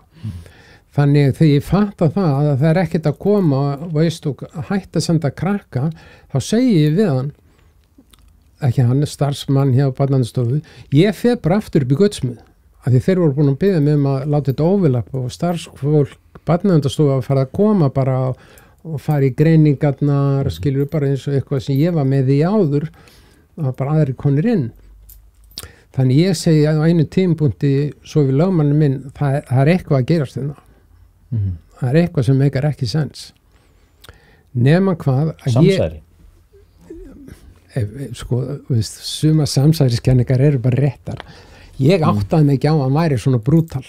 Hann gæti verið svona ofboðslega siðlaus. Það sem hann gerir svo næst. Þannig ég segi við það, ég man þetta var á miðvikudegi. Miðvikudegi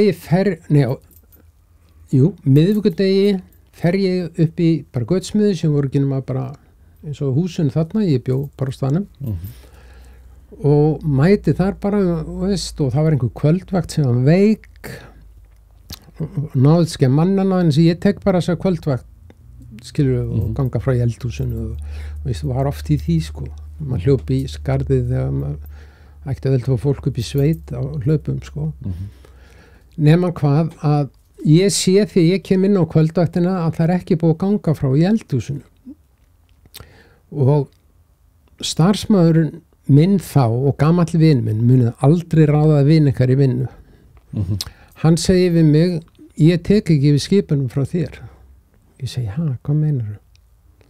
Nei Barnaverndarstofu kom með þetta? Nei, þeir eru ekki konið með þetta en það er í vinnslu þangað til ég ennþá forstofamaður hér og það er rosa gott ef við getum gengið í það bara ganga frá þetta kvöldmatinn og að mötuniti sko og hann ítrekkaði þá og verði mjög æstur og segir að ég tek ekki við skipunum frá þér og bara spóla sig upp í einhverja geggjun og ég segi bara hei bara róa sig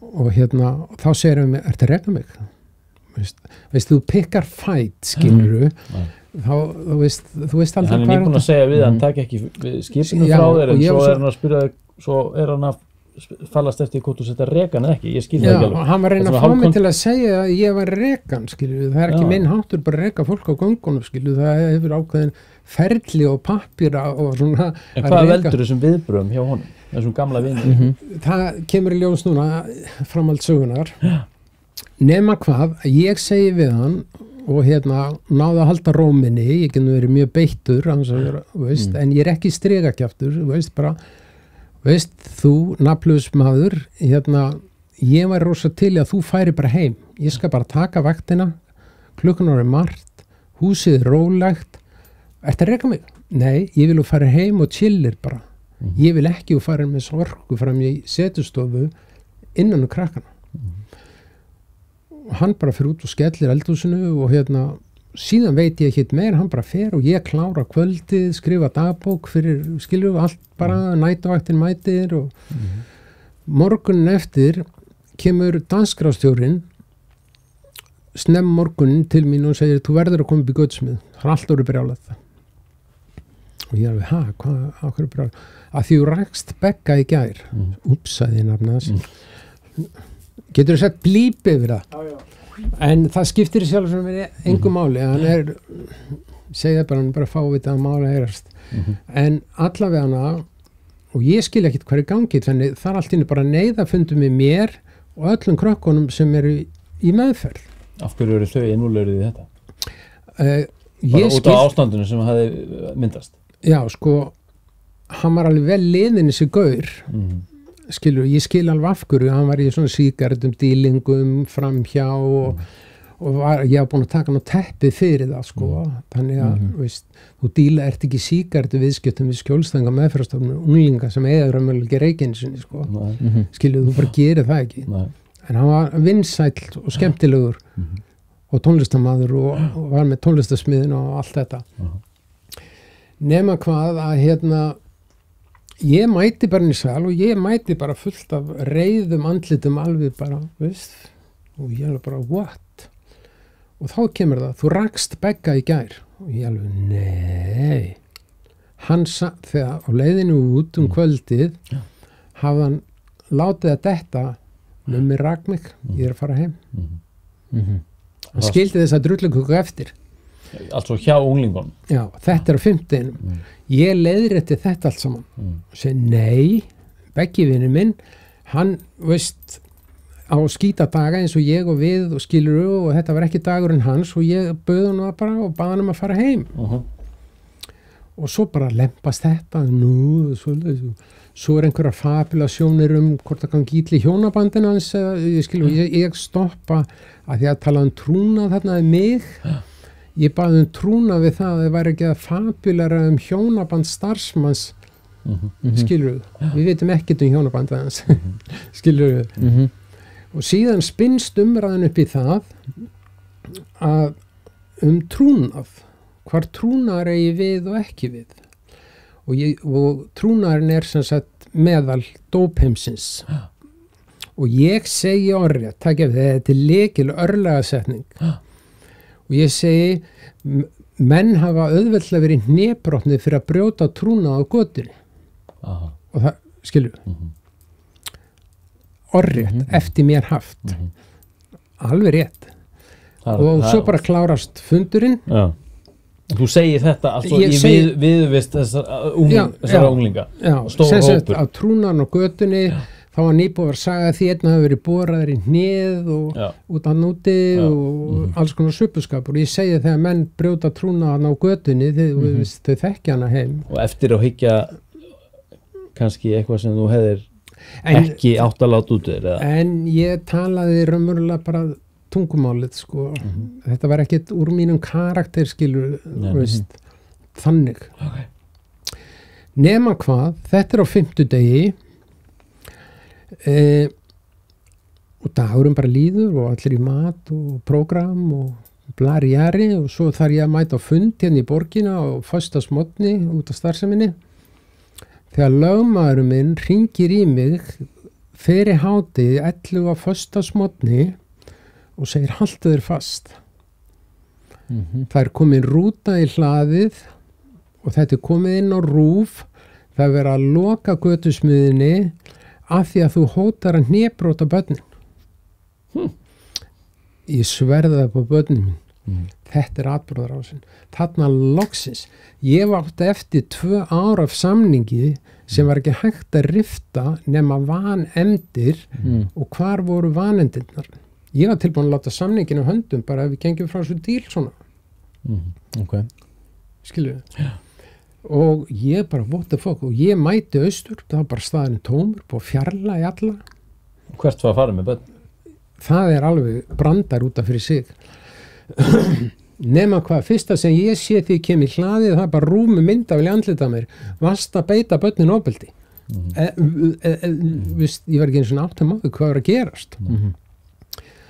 Og en þessi setning var örlega setning í þessu, það hafði dagskrárstjórinn sem vann hjá mér sem bara ábyrgð á meðferðinni skilju hann hafði talað við Braga hann og Bragi voru alltaf í sambandi og þessi aðili sem að ég sendi heim þessari yfirtöku sem átti að eiga sér stað voru líka og þeir eru veiðiböddis þessi ég sendi heim og Bragi þannig að einhvern veginn fór þetta til Braga og Bragi heldur neyðarfund með Kópavogi, Hafnarfirði, Reykjavík og það bara hersinni austur skilur við í fyrsta lagi þetta brota öllum mínu réttindum því ef ég hefði hótað þeim hnébroti þá hefði það náttúrulega átt að rannsaka málið veist, þetta ásökun, þetta semst vera hóta líkamlega ofbeldi. Ég kærði mig til lögreglu og lögregla vildi ekki koma nálægt þessu. Að ég vildi fá rannsókn á þessu. Ég bauðst til að víkja af staðinu meðan þetta var rannsakað. Það var ekki samþykkt.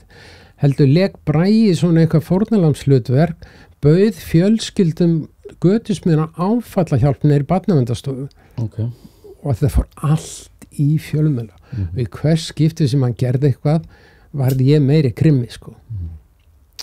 Þannig slaufun og lendi í slaufun. Ég ábyggilega með því fyrstu í gegnum netheima, sko. Það er svona lítur svolítið út fyrir að hann sko, þeir hafa beðið eftir átillu einmitt til þess að ráðast í svona mál. Já, þeir beðið eftir því að kæmi vanefndir. Það var búið að senda á mig tvisvar með ríkisendurskoðun. Og það er ekkert grínalandi í ríkisendurskoðun. Þú þarf bara að opna bókhaldið þitt, bankayfirlit, færslur og hverjum einasta reikningi og þetta stendur yfir í heilan dag. Og ég var í yfirherslu á svona 2 dressmanngaurum bara í heilan dag, hvort að ég labbi með mat og mötunindin heim til minn. Hvort ég sé að misnota kort götusmiðunar.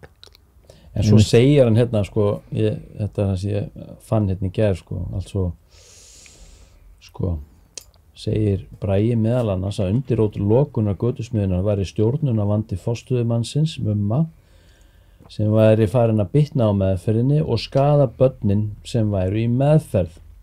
Þá hafi samskipti Mumma við börnin farið yfir velsæmismörk og framganga hans valdið vanlíðan og óöryggi, auk þess að hann hafi lagt starfsmenn í einelti og ekki síst hótað ungmennum líkamsmeiðingum.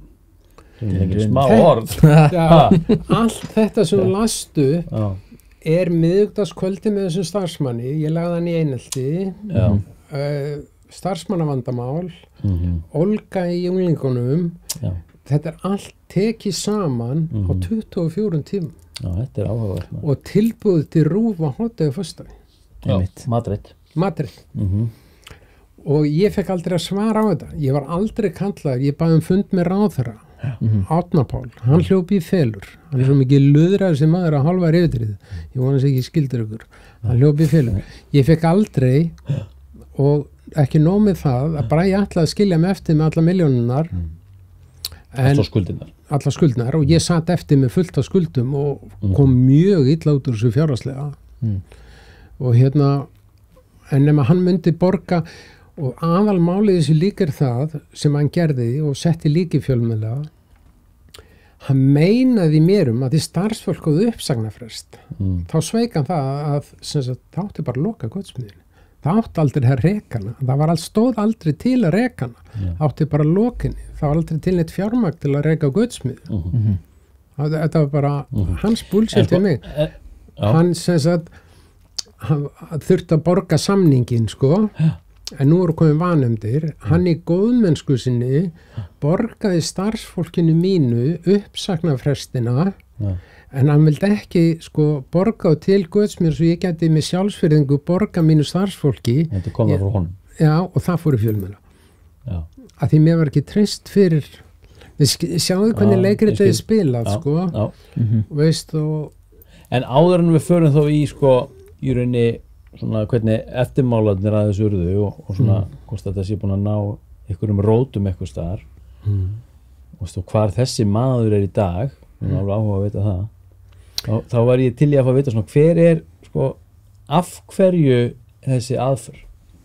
Rifta samningi og losnaði mig. Já, af hverju? Ég vil langar að, þú veist, hver er stemningin á bak við það? Af hverju er manninu svona illa við þig? Eftir hrun og þegar Jóhanna og Steingrímur tóku við, þá var barnaverndarstofa skorin niður 100 eða 150 milljónir. Þar af var götusmiðjan 80 eitthvað milljónir á ári. Þannig að hvar ætlaði barnaverndarstofa að taka allar þessar milljónir af hverjum? Þannig að þetta snýra peningum? Já, þetta snýra peningum.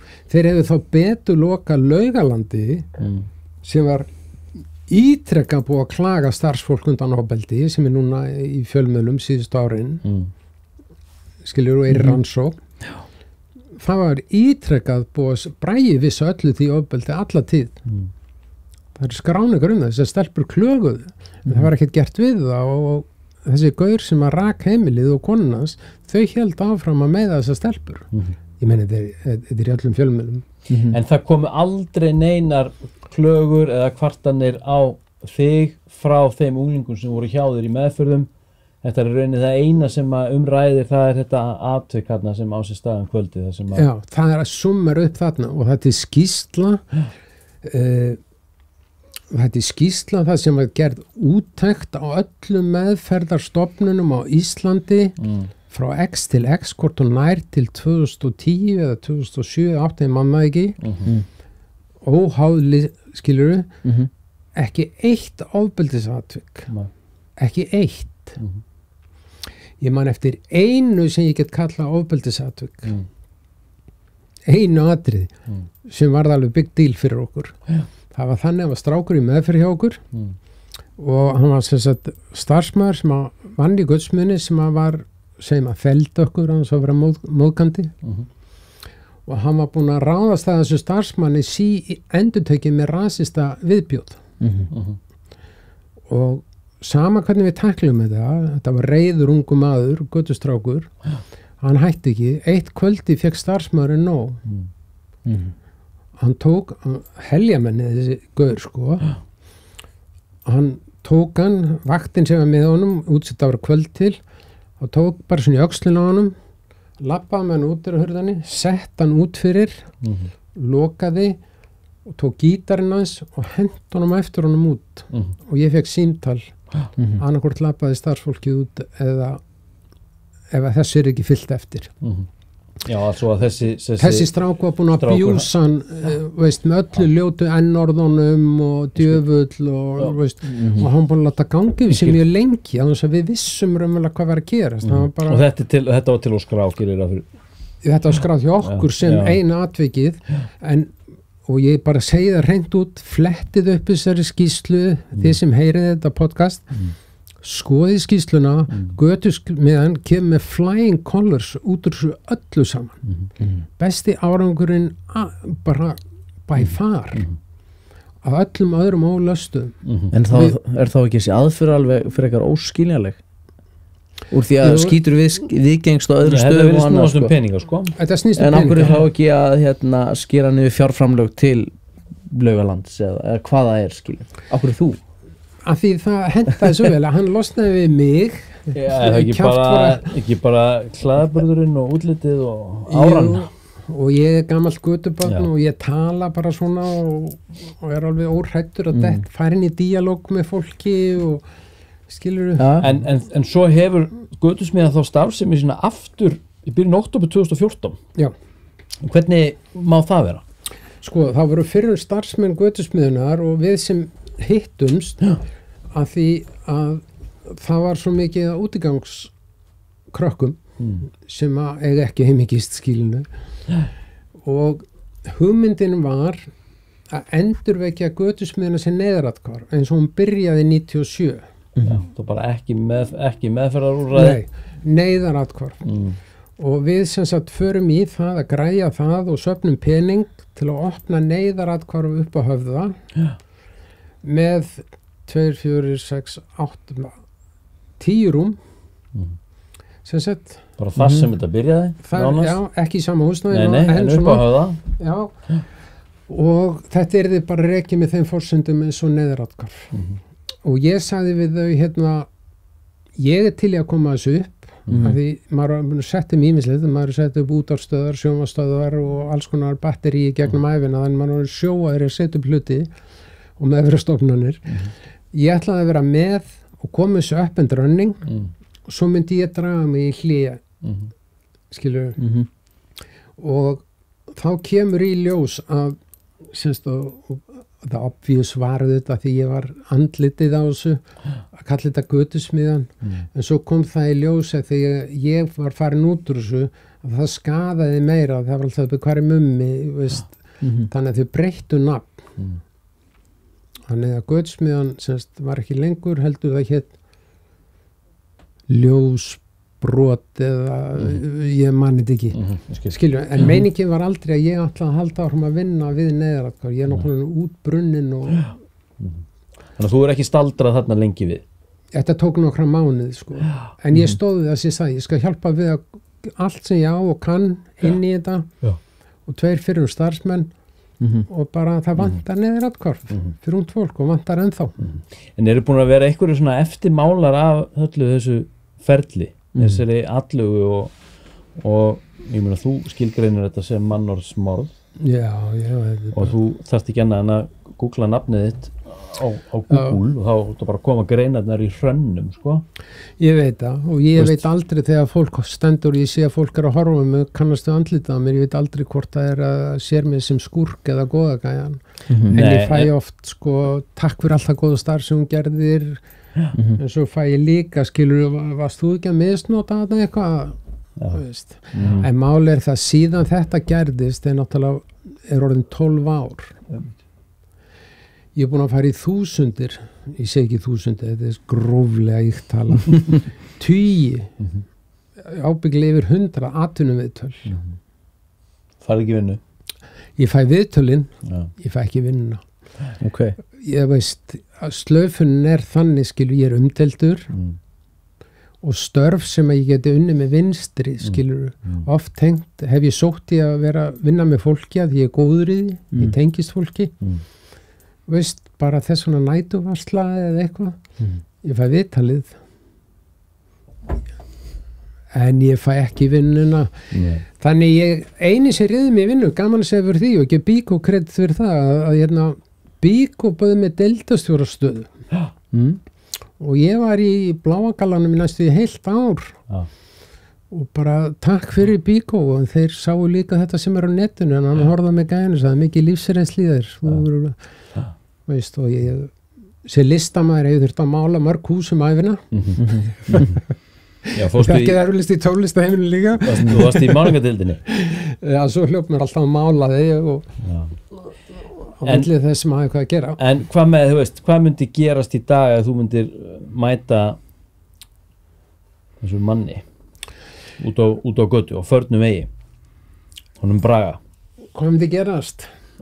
Ég hef oft spurt mig að því, ég hef aldrei ekki stað Það kemur að því, sko Hann í New York Já, ok Hann var sem sagt, það beautyð, hvernig kerfið það þurfti að fara að losna við hann sendiherra eða eitthvað Já, hann var gerður á fulltrúi Íslands í barnanemnd Sameinuðu þjóðana Þannig var losna við hann Nú búið að leggja niður barnanemndstofu Nú heitir þetta eitthvað annað Því að þar stóð ekki steinni við steini, sko Veist, ef ég mæti Braga Bragi úr að hlusta á þetta sem mjög ólíklegt en þá bara hugsi ég horfi í gegnum þig svo getur vel verið ég í vondan dag og bæti við og meiri fávitin og þú siðblindur fáviti en ég er svo þroskaður strákar En getur maður fyrirgefið svona meðferð?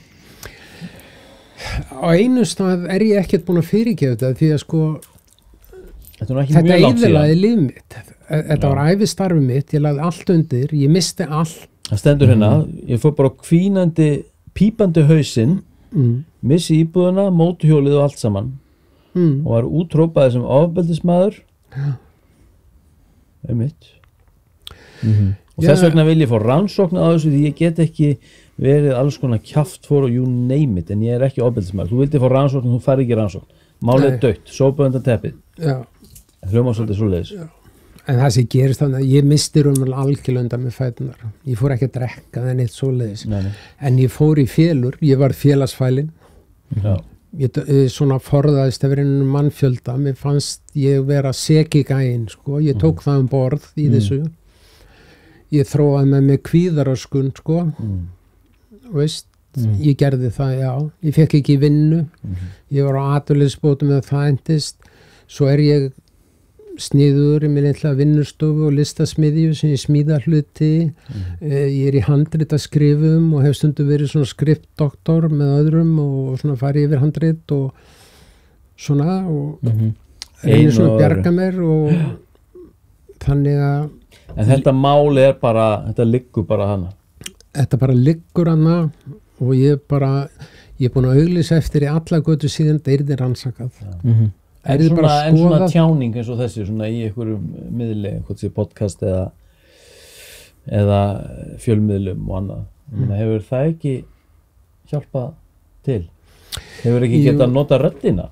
Jú, ég hef getað gert það og kannski gaman að segja fyrir því að sko ég var fasta gestur og svona þáttum Reykjavík síðdegis og svona hvernig ástandið að núti, og það þagnaði allt. Það var bara svona tóm. En hefur þessi saga verið sögð áður í þessu formi? Nei, ekki svona grundtýkt sko, einhver stutt viðtöl. En ég segi það bara ískalt að þessi gæi fokkaði upp lífið mínu alveg big time sko. Og ég var alveg lost in space bara í mörg ár. Ég var fungrandi, ég kunni að reyma skóna, skilur, ég gat unnið og allt það, en einhvers staðar var þetta svolítið traumatengt, skilur, að því ég er ekki ofbeldismaður. Ég lenti oft í slagsmáli sem ungu maður, ég var götubat, slóst hérna, veist, við alls konar, ég slóst við lögguna og allu pakkin, en ég er ekki ofbeldismaður. Haldið virkilega, eftir að næstu 2000 einstaklingar hafa labbaði gegnum þetta unit, að ekki einn einasti hefur stigið fram og sagt að ég sé ofbeldismaður, eftir alla þessu umræðu. Eitthvað foreldri, einhver, bara ef þið eru að núti, stigið þið fram. Heldur í sæti ég að tala um þetta, ég væri með stimpil og ég vissi að það væri fólk sem var búin að meiða það núti, þá væri ég jafn siðblindur og Bragi. Já, ég trúi það sko. Takk fyrir það. Og það en ekki það kannski hafa eitthvað mikið að segja. Ég vonandi hef oft trúið öllum mögulega sem svo reyndist bara að vera kolrangt sko. En ég trúi þér hér nú. Takk fyrir að trúa mér, eins og ég segi það, trúa mér ekki allir, en þeir sem trúa mér, bara takk fyrir að trúa mér. Sko, við Fúsi, þetta gæti orðið, við þurfum kannski að gera bara 2 þætti úr þessu. Við höldum bara áfram, því það er ákveðin atriðina sem ég langar að fara í. Og það er þú að fara að funda eitthvað? Já, ég var mættur upp í hérna. Ég var ammál á morgun. Það ammál á morgun? Já, frábært maður. Sami ammálstafur og Madonna, Lavi Díana og Pamela Andersson. Ég er með Britney Spears. Já, þú með Britney Spears? Já, svo var einhver annar cool, ég man ekki hvort. Lætur þú fólk vita að þú eigir ammæli daginn eftir? Nei, ég pæla ekkert í því. Konan sagði við mig, ég er búin að láta mjög marga vita þetta dag bara, já, ammæli á morgun. Einmitt. Og hún sagði það er örugglega til einhvers konar geðgreining á þessu. Og svo líka setja þið í hóp einhverja mikilmenna eins og Madonna og Lavi Díunu. Hvað er eiginlega að þér? Já, einmitt. Eins og eitthvað sameiginlegt sko. En sko, ok, þú veist eins og alveg bara eitthvað brunarúst eftir þessa atlögu og og skiljanlega af lýsingunum að dæma allavega og þá er þetta hennar sko, þurft að læra að elska sjálfan sig skilyrðislaust. Hún kom nú svolítið inn á þetta, hún Sara Pálsson í síðasta þætti. Já, dáleitur hérna á mánudaginn. Nei, síðasta. Jú, í alvegni. Klikkað. Það var geggjað. Það er þátturinn á undan þessum. Ég þarf að hlusta á hann. Þú treystur alveg fyrir því að vera bara í útsett. Já, ég hafði smá áhyggjur að allt myndi bara velta upp á yfirborðið og það gerði það einhverju leyti sko, en maður bara tekur sensinn, skilur, ég hef ekkert að fela heldur. Ekki að ég held ekki. Hún er búin að koma hérna til þess að til okkar og hún er að fara í gegnum dáleiðslu inn í undirvitundina þar sem hún er að hjálpa okkur að finna kuskið og losa okkur við það. Þetta var alveg klikkað sko. Ég trúa þetta. Ég trúa þetta bara. Hún tók mig hérna í þætti númer 70 og Davíð í þætti númer 92. Þetta er raunverulegt. Við getum báðir vátsjað fyrir það. Þetta er snillt. Hún losaði mig alveg þvílíka verki hérna senast og svona sko. Ég var þjakaður af magaverkjum hennar. Bara daginn eftir farið. Ég er ekki að grínast sko. Allavega, það er komið hvað, 2 dagar síðan. Snillt. Áhugavert. Já, bara orkuheiluninn sko. Og það er svo mikið í þessu, en við erum svo komið svo stutt með að graspa þetta allt sko. Já, því einn tími þarna, sko, eins og ég upplýði allavega, nú veit ég þetta kannski smá útúrdúr, þetta var bara eins og, ég get ekki ímyndað mér hvað marga sálfræðitíma, sko. Það sem maður bara situr og er að jarma eitthvað og maður kemst, maður spóla bara. Þarna var bara eitthvað virkilega úrvinnsla, umbreyting eða los. Já. Allt eftir bara hver orkan var, sko. Það er mjög áhugavert. Mér langar að fara í þetta, þú hlýtur að vera á okkur stað þarna eftir þetta allt saman þannig að þú þarft að fara að læra að elska sjálfa þig skilyrðislaust og það er nú ekki sjálfgefið að maður síði þeirri aðstöðu. Þáttaskil verða hjá þér 2019 þegar þú prófar efnið ayahuasca og horfist í augu við sjálfa þig og náðir að setja hvorki meira niður minna en lífið í samhengi. Þetta 2019, þetta 3 ár síðan og það er svona svolítið kontroversialt, þetta svona, fólk hefur verið að koma með þetta svona aðeins upp á yfirborðið kannski svona síðustu 2 ár, sko, út svona svolítið snemma þarna. En hvað gerist? Hvernig æxlast þetta? Sko, ég á ættingja sem er psykoterapisti sem að ég leita mikið til og verið mikið stuðningur í gegnum tíðina og ég vissi af þessu að það væri svona leyni serimónia í gangi og var náttúrulega alveg skítrættu við þetta en byðst að koma í þessa serimóniu. Voru það einhverju sjamanar sem komu utanfrá? Já, sem komu utanfrá sko og haldið út á landi Suður-Ameríku fólk. Já. Og þess þetta var algjört höss veist, þannig að fíkn mæti nú ekki bara skilur við verið ekki eitthvað svona og þarna var 20 manns alls konar fólk businesskallar, erlent fólk sem hefur pening og alls konar fólk nema hvað að ég er með svona gag-reflexa þingi. Eftir með hvað sér? Gag-reflexa þingi skildist þetta? Nei. Þingi sem sagt, ég er svona við komum í kokinu stundu ég að busti mér sko jakslana þá kúast ég svona gag-reflex þar og ég vissi það að ayahuasca fylgdi því ælir í sko það var eina sem ég var hræddur við mjög algengt og allavega ég hugsaði með mér bara með mig come on, þú ert búin að vera í þerapíu í 30 ár skilur þú ert búin að prófa þetta allt saman færi gegnum þetta allt saman en eftir hverju varst að sækjast? Hvað vantaði lífið? Það var einhvern veginn alltaf svolítið græni vírin var aldrei almennilegi sambandi. Ja, finnst þér að lífið þitt hafi ekki verið í samhengi? Það var ekki í samhengi. Ég hef búin að vera í einhverjum örsamböndum og var aldrei að finna mig, skilur, með þetta tráma eftir 2010 pluss gömul tráma sem ég útskýri núna aðeins og eftir sem að koma upp í ayahuasca að nema hvað að ég læti slagstanda og fer þarna helgar þing og sem sagt og þar er líka psykoterapisti sem tekur viðtal við alla, það er ekkert allir sko eða út að díla við geðsjúkdóma það er ekki sniðugt að fara í þetta og tekur því viðtal og þetta var mjög og gert allt svona veist, og svo fer serimónían að stað nema hvað að fyrsta kvöldið þá sem sagt finn ég að sem sagt þeir búið að drekka þetta er alveg viðbjóðslega vond sem að gag-reflexum veist, þetta er versta sem ég hef drukkið veist, þetta er bara pari við hennar drikkina ég finn þetta svona vond á ég að drekka þetta fyrir þig? Já takk enga neyslusón og nema hvað að ég fer þarna sem sagt drekk þennan vökva og það er svona stemming og allir í hvítu og það er veist, þessi tónlist Þú máttu veipa hérna by the way ok, ránaði með ykkur takk fyrir það má allt til það má allt nema hvað ég finn að kemur yfir mig svona ég prófaði einu svona 11 stig gamla daga sko, ég sagði þetta er allt og gott, þetta ger ég aldrei aftur því ég verið 11 stigur dauðans ef ég gerir þetta aftur ég var bara skítrættu það en mér finnst svona svolítið svipað þetta er náttúrulega ofskynjunar og svona Myndirðu setja sig ofskynjun eða hugvikkun?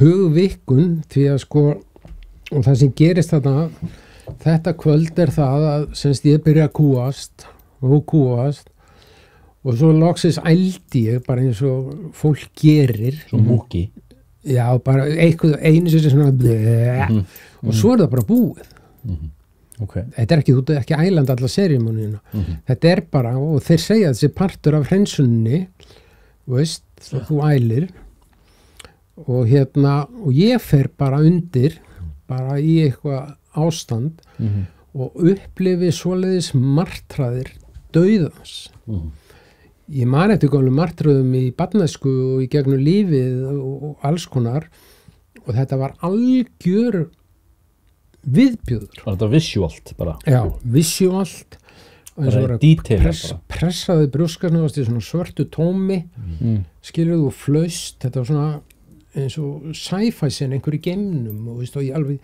ofboðslega vond tilfinning alveg skelfileg sko. Svo vaknaði ég bara upp úr þessu og svo síðan farið að ræða þetta eitthvað sko og ég reiknaði það út þá og þerapeut sagði það er eitthvað dark side, þú ert ekki alveg búin með ákveðin hluti nema hvað þetta líður og maður er alveg eftir sig og svo kvöldið eftir og ég píni dóni mig og það er sérst aftur kvöldið eftir já, aftur kvöldið eftir og ég píni dóni mig og held í niðri og svo enda með bara fljótla eldi bara eins og múki gekk betur í seinna skipti í ælinu og ég dett niður í trans sem sagt, þú líka bara á dínu skilur og sami viðbjóðunum byrjar nema þá kemur upp ég hef verið spurður af því að þerapistum í sko 40-50 ár ég byrji þerapið mjög snemma skólageðlæknir og skilur hvort ég hafi verið misnotaður og ég hef alltaf sagt nei en ég veit það sjálfur að því ég kann svo mikið í þessum heimi ég tikki svo mörg box veist, en ég á enga minningu misnotkun sem sagt bara sagði fullöfðu nei en þú tikkar í þessi box ég veit ég tikki í þessi box, það er bara eitthvað annað skilur jú ég meina misnotkun jú ég meina ég hef vaknað við það að nakin kona satt hún á mér skilur veist og ég vaknaði alls konar svona ástand í einhverju partíum skilur ég kannski það svona fabulera veist þetta var náttúrulega vill líf sem ég lifði nema hvað að og þá ég tekin í gegnum sem sagt á Silungapolli þá voru iðnaðarmenn að vinna á staðnum, það voru smíða laga. Hvað ertu gamall hann? Ég er 4 ára, ég er 4 og 5 ára. Að einn af þessum sennilega iðnaðarmönnum, það var bara konur, svona einhverja helgur í Auschwitz sem stjórnuðu þessu sko, alveg grimmar kettlingar sko, þú þorðir ekki að heimta þar sko. En ég er semst kynferðslega misnotaður þar og ég labba í gegnum þessi reynslu í þessu koma, ég finn lyktin í þessi staðin, ég fer í gegnum þetta og þetta var skelfilegt sko. Og veist, sé bara 4 ára hendur, þetta var ótrúlega dæmi sko. Myndur þú segja minningarna séu geymdar eitthvað staðar og í gegnum neyslu á þessum efnum þá færðu aðgang að minningum sem áður voru þér bara prest bara þjappaðar svo langt onni í djúpið þú hefur engan aðgang að þeim já, nákvæmlega og þarna kom þetta upp og hérna ég var alltaf pínu mössi þegar ég tala um þetta sko smá meir en svo fer ég í gegnum þetta helviti veist, og hérna er að koma upp úr þessu, það er svo skrítið þegar maður er í ayahuasca, það er alltaf eins og þessi hvern nærvera það er alltaf að tala um hana hún leiðbeinir þér og ég heyrði hann að tala um mig og ég er að vakna upp úr þessu og ég man að ég sennilega, þetta gerist allt í haustum á mér, hvort ég sagði upp á þetta ekki, ég veit það ekki ég ætla ekki þannig en röddin segir við mig, þú vaknar með þetta, þú ferð með þetta inn í vökuheiminn, þú ferð með þú ekki meira þessu. Þannig ég vakna með þetta bara í losti, skilur við, og þetta var græni fyrir sem fór aldrei í samband, sko. Veist, bara þetta. Þetta er viss forritun, sko. Já, og einhver staðar er ég svo traumatiserar og tjónaður inn á barnaheimili fyrir börn af erfiðum heimilum, veist, bara svona geymsla fyrir börn, ungbörn, veist, vistaður þar og hérna, og er svo misnotaður þar. En þetta gerðist þar inni og þú hafðir engar minningar? Ég hafði enga hugmyndum það. En það kannski ég á minningar af Silungapolli Já. en ég á ekki minningar af þessu Nei. við þennan vinnuskúr. Nei. En hversu mikið maður auðvitað frá 4-5 ára aldri sko, það líka það og svo tala ekki ef þetta eru traumatiseraðar atburðir. Ég held að sé að nálga svona gegnum dálislu líka. En hvað gerður þú svo? Hvernig var meldingin og úrvinnslan á þessum upplýsingum? Það fyrsta sem ég sko sagði eftir 30 ára terapíu sko, ég ætti eiginlega að fá endurgreitt. Nákvæmlega. Skilur, eftir fucking 30 ára verið ég alls konar terapíum. Tala og grenja og upplefa að vera reiður og allir þessi pakki. Það var ofbóðslegu léttir fyrst. Já. Það kom púsli sem vantaði alltaf inn í þetta kór hérna, það eitthvað sem púsl sem passar ekki í maganum á mér. Þú þarft að vinna með það samt sko. Já, algjörlega. Og vinnslan felst í því að tala um það. Og það engin leið að markinu að lappa í gegnum það. Og hver hlustaði á þig? Ég svo ofbóðslega heppin að vera svo vel giftur. Veist, bara kona mín, minn besti vinur og yndislega við tölum allt. Og þannig hefur alltaf verið. Og svo þessi þerapisti sem hefur haft mikil áhrif á líf mitt, það reyndar eldri bróðir minn. Okay. Þannig hann hefur sko verið þarna. Hann var ekki í þessum aðstæðum sem þú varst í? Jú. Hann var með Silungapolli líka það? Já. En ég held að hann ekki þessa sögum misnotkun sko. Þarna var bara einhver iðnagaur sem að greip eitthvað barnið, skilur að fullt börn út öll tún einhvern veginn sko. Og hérna nema hvað að þessi bróður minn sé elskóta lífinu eins og alla bræður minn, við erum 5 bræður og einn systir, þetta svona baby boomers. Það skilur, foreldrar minn dáni fyrir löngu og svona að hérna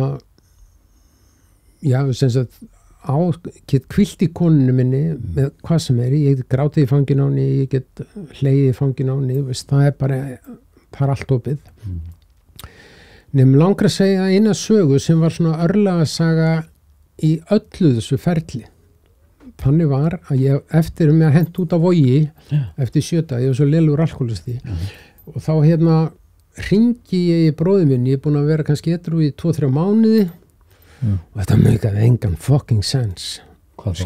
Enn einn affundurinn, bílskúrsögurnar, bara drepið mig sko. Og ég sem sagt hringi þennan bróður minn og hann eitthvað pirraður á því og eitthvað pirraður á mér og ég segi, ekki alltaf lægi, hvað eiginlega í gangi? Og hann segir, mummi, veistu það, ég þolið þig ekki. Og ég alveg, hvað meinar þolið mig ekki? Þú ert svo mikið gunga. Ég gleymi þessu ekki. Og ég alveg spóla upp og segja, gunga, ég rota íspinni, ég veist hvað fokkin ert að tala um. Og hann segir, ég ekkert að tala um það. Þú ert svo mikið gunga að þú þorir ekki að sýna hver þú ert, þar leiðandi verður aldrei edrú. Og ég braut síman, ég djóka ekki maður gamli landsímanir, veist, tók alveg þennan gaur á þetta. Það liðu nokkra vikur, ég bjó alltaf í Þingholtunum, ég fór bara í andnöði þegar ég fór út úr Þingholtunum sko. Allt í einu sprutt á mig asnærun til ég fattaði hvað það meinti. Þetta var svona í upphaf ferilsminns í edrugöngu. Auðvitað gat ég aldrei orðið edrú því ég þorði ekki að birta hver ég var. Þannig að spegillin sem ég fekk frá heiminum var alltaf rangur að því ég gaf alltaf rangar upplýsingar. Og því ég kveikt á þessu þá alveg setti ég allt í gang. Ég fór til Hugo Þóris samskipti foreldra og barna því ég var hann faðir og alveg tók það námskeið með trompi skilur, ég mætti þetta, ég fór í gestalterapíu, ég varð bara obsessed. Ég ætlaði ekki að verða fullíkaðinn og deyja eins og margir vinir mínir. En þetta símtal var örlega símtal lífinu. Hann man ekkert eftir því, ég hef oft sagt það við hann. Ég man ekkert eftir því. En hefur þú þurft að fara aftur í þessar seremóníur? Hefur þú notast þá við ykkur önnur efni en þá ayahuasca sem að samanstendur þá af þá DMT gerir ráð fyrir og ykkur öðru? Ég er sem sagt með núna í flautulínni að prófa sveppina. Mér langar að prófa þá af því að það er ekkert að gubbri og mér langar að prófa það. Og af hverju? Hvað viltu fá úr því?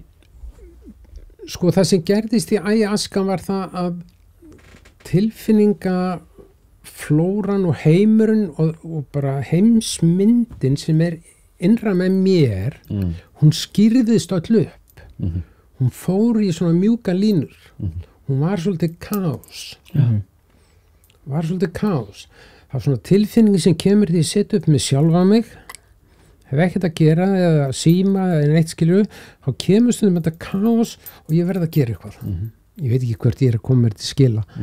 En það er svona, það fór allt í rétta liti, rétt form og mér finnst ég skömmin í kringu það að mist götusmiðan með þessum hætti, hún snar minkaði að ég er eins og misnóta batskilu, þetta var mér að kenna og ég sem var tekið niður.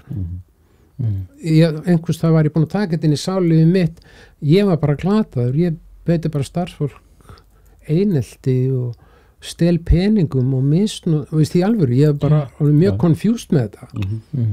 Maður verið að efast sjálfan sig. Ég hafa búið að gaslýsa mig líka alveg big time sko í gegnum þetta.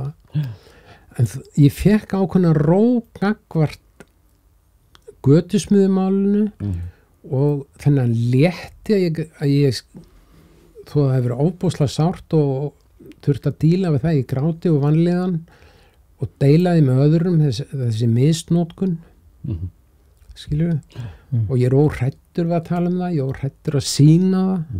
Hefur þú sagt frá þessu opinberlega áður? Nei. Og veit fjölskyldaðina þessu? Já, bara þið minni vita þessu sko, foreldrar minni er náttúrulega löngu farnir, þannig að en það þetta er ekkert leyndamál veist, og ekkert, ég meina fjöldi fólks hefur átt ónýtt líf eftir svona og er að díla við svona hverjum degi og þegar fólk stígur fram og segir svona sögur hvort segja hann eða hún, þá segir ég bara yes!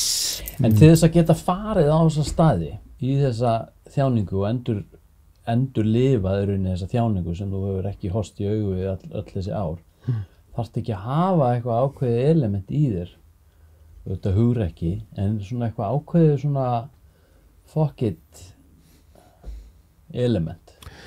Jú, veist, þetta er ekki mainstream. Nei, að geta farið bara inn í þessi glerbrót bara og gengið þau. Nákvæmlega. Hvað gerist þegar þú fer inn í þessa upplifun og þú ert ekki tilbúin einhvern veginn bara til þess að díla við henni sársauka? Hvað er það að geta gerst? Eflaust er möguleiki að það backfires einhvers staðar sko. Getur gerst. Það getur gerst. Eða hugsar hún alltaf um þig? Hún hugsar um þig. Er það ekki líka svolítið þátturinn í þessu? Jú, Æja, þessi hljóminn eins og þessi allir. Nei, við höfum fjallað mikið um þetta hér, sko. Æja er alveg einhvern veginn leiðbeinandinn. Einmitt. Hún er þarna og hún einhvern veginn er með þér og þú finnur nærvera hennar sem er fann að leika það.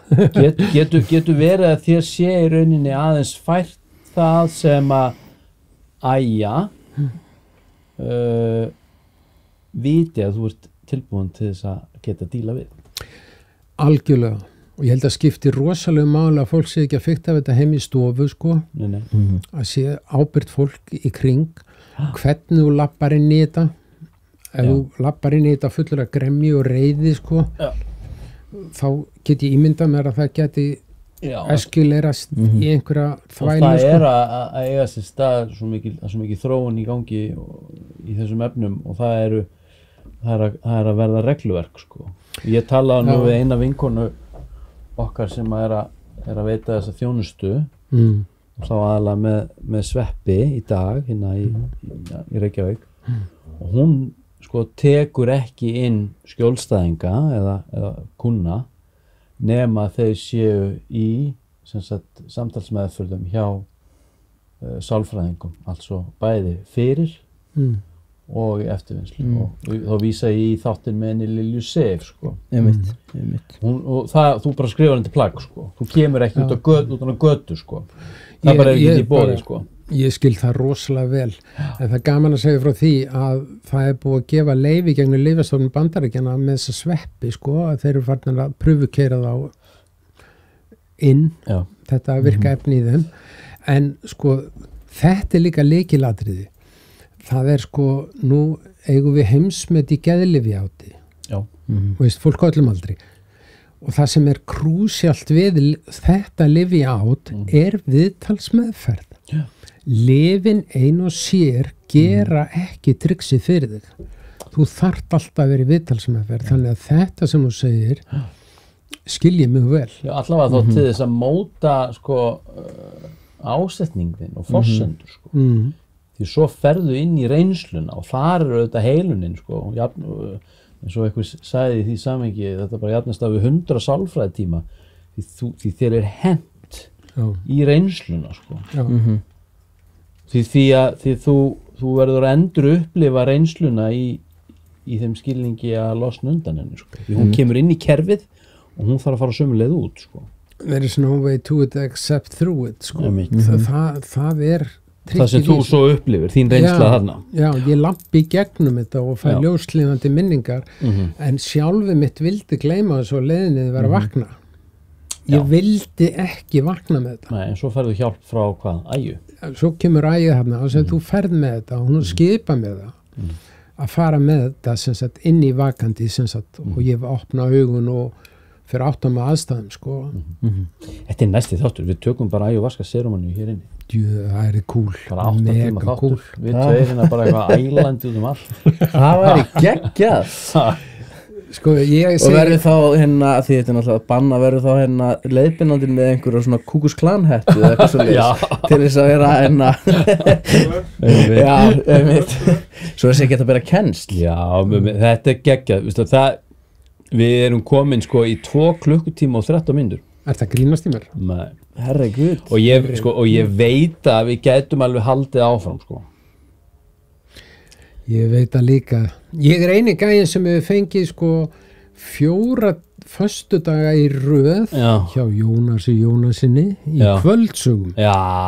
Það var bara 1 tíma á mann, en það endaði 4 tíma á honum.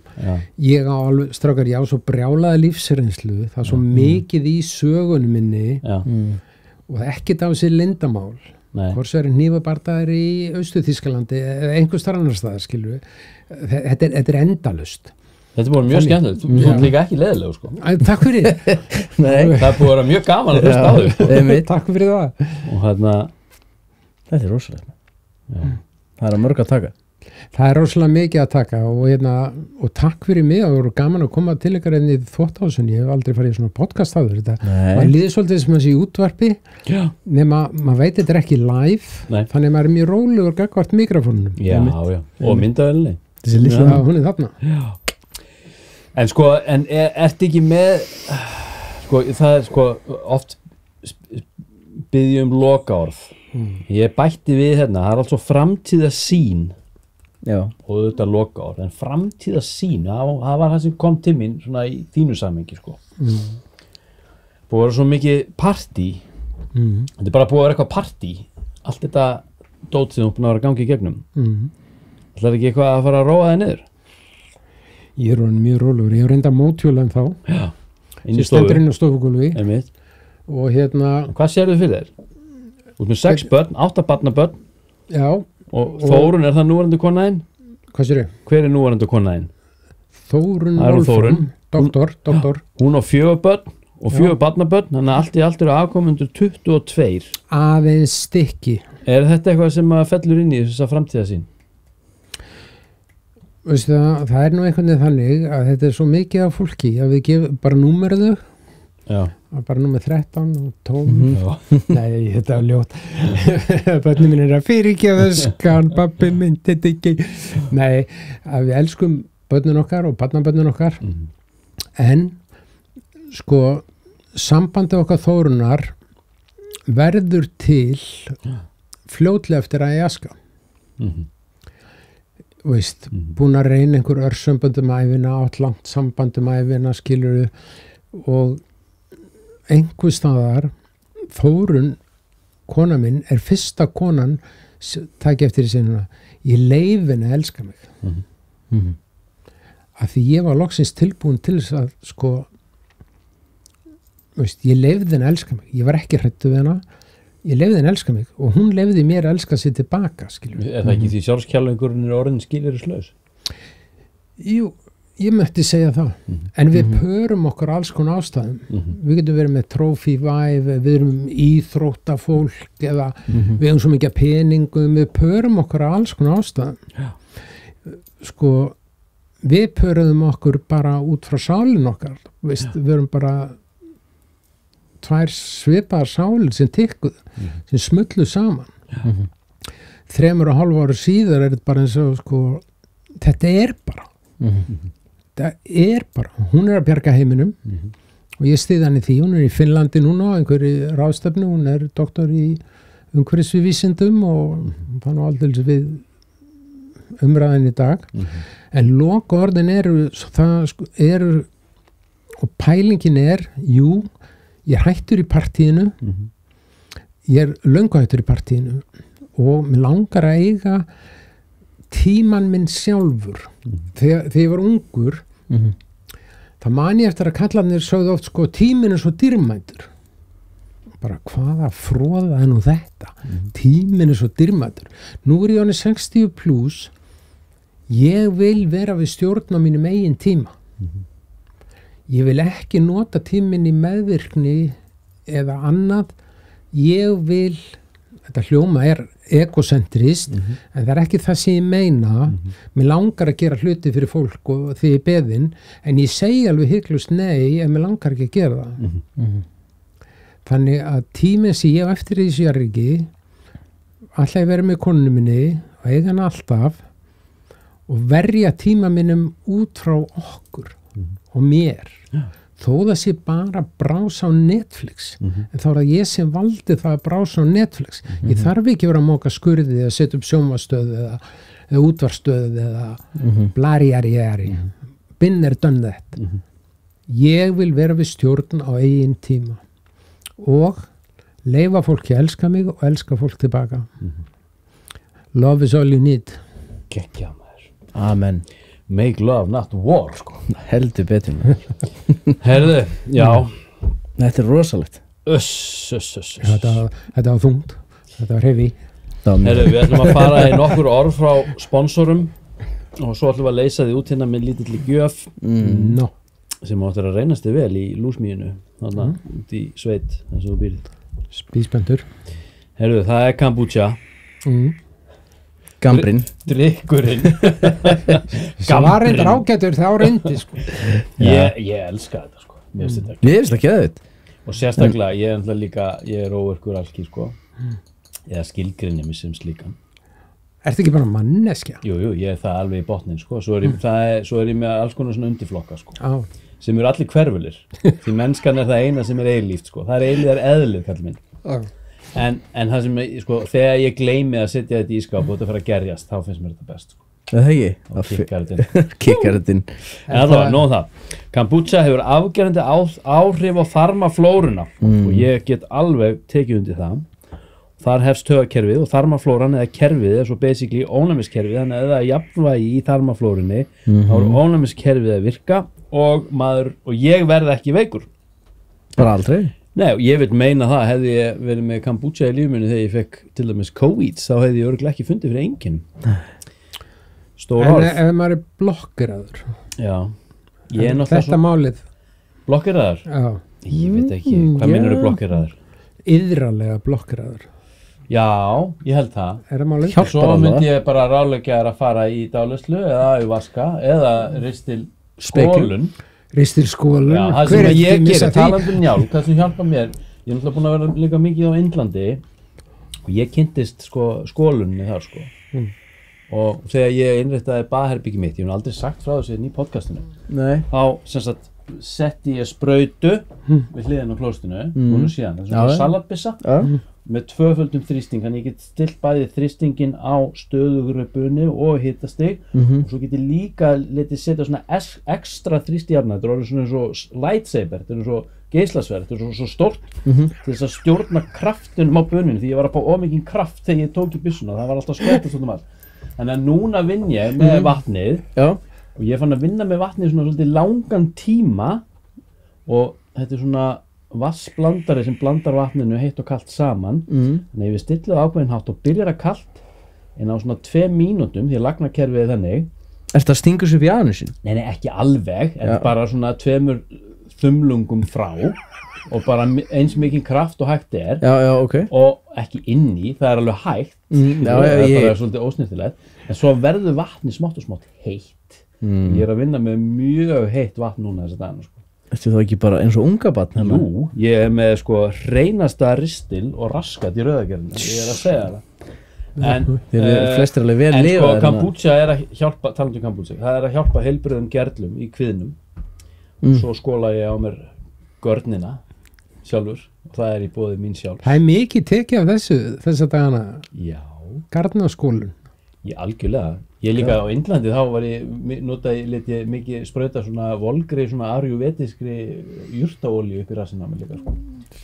Það var maður lifði lengi á því, það smurði allt sko. Já, allt kerfið. Það háttum maður að haldinni, maður ekki búin að segja það. Það er litlu indverðni, var bara hold it,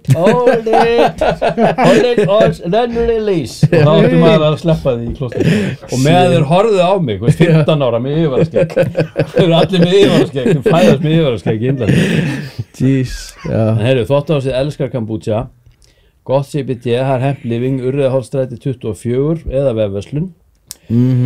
Afsláttarkóðinn er sem sagt Þvottahúsið, það gefur 15%, það er líka áskriftarleið 20%, frí heimsending, binding í 3 mánuði, alltaf hægt að bæta við að breyta vörum, oljur, verkjakrem og frá Dr. Kent. Gott CBD er fast upp í Hagkaupsverslunum, apótekum all land, lyfjum meðal annars.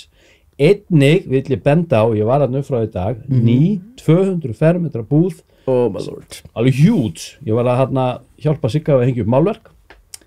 Urriðaholtsstræti 24 það er hægt að finna mesta úrval af CBD og Hemp vörum á landinu ekkert white label drasl heldur alvöru vara úr heildrænni framleiðslu lífrænt og vottað viltu ekki olíu? Jú, heldur betur með það. Hefur prófað þetta? CBD? Ég hef ekki prófað þetta. Ná, getur ekki sprautað ykkur upp í hann? Það er ég að fara úr buxunum? Nei. Hold it. Þarna, já, þetta eru lífrænt og þetta eru vegan oljur. Þetta eru vegan líka. Þetta er bara þess að maður, þú skoðar þetta allavega. Já, hann er sko vörurnar frá Gott CBD eru miklu meira en bara fancy kassar og gull límmiðar. Bím bara bam. Styðu við taugakerfið. Já, CBD. Ég er ofurtrúið, svo ég hef aldrei prófað þetta. Nei, ég skal senda þér linka á eftir. Já. En við erum með hérna, gjöfhandaðir. Við ætlum að gefa þér þetta krem hérna, þetta er full spektrum CBD krem, 100 mg af CBD sem er einstaklega gott við alls konar svona einhverjum bruna, kláða, lúsmi, bit, kongolóa bit, öllu, XM, whatever, en samt bara alliða og megi hampurinn vera með þér. Bara takk fyrir mig. Það var ótrúlega gaman að sjá þig, Týr Þórarinsson. Já, takk sem leiðis. Og keyrðu varlega heim. Já, takk fyrir að koma í Þvottahúsið. Geti það ekki sagt frá minnisögu þegar ég fór í ristilskoðun? Þú mátt það, viltu það?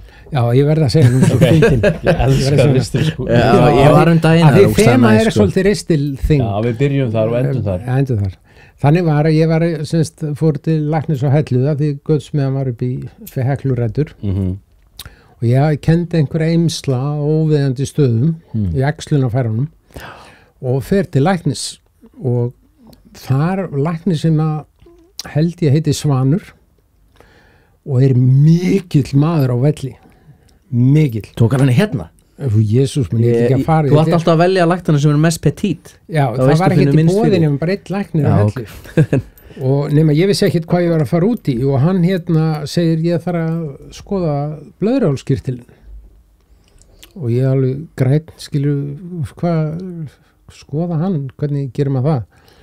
og hérna, það ekkert mál, bara girtu niðrið og maður bara svona, hei, róa sig Já. Og svo horfði ég á hendurnar á gæjanum og hann var með sko ísbjarna svona gaura ég læsti í sko og ég svona petít gaur sko og ég bara komin í fóstustellinum og buxurnar á hælunum upp á bekk, kemur ekki þessi svaðalegi gaur og það gerist og mér finnst alltaf fyndið þegar hann spurði, er þetta vond? Er þetta íspjörnum sem þú notaði? Þetta vond, þetta svo, ég væri með nefn að sjálfu mér að það er svo stóra hendur en þetta sem sagan því, síðan hefur ekki farið í svona skoðun. En ámar ekki verið að fara regla? Jú, sérstaklega þið tveir, ég á ekkert að vera í þessu, þetta er bara áhugamál hjá mér sko. Það er algjört möst. Ég ætla að fyrirbyggja þetta með góðri skólun. Það hjálpa til alltaf. Já, algjörlega. Og ég ber á mig krem. Takk fyrir mig, strákar. Þetta var skemmtilegt. Takk fyrir kvöld. Sömuleiðis, elsku vinur.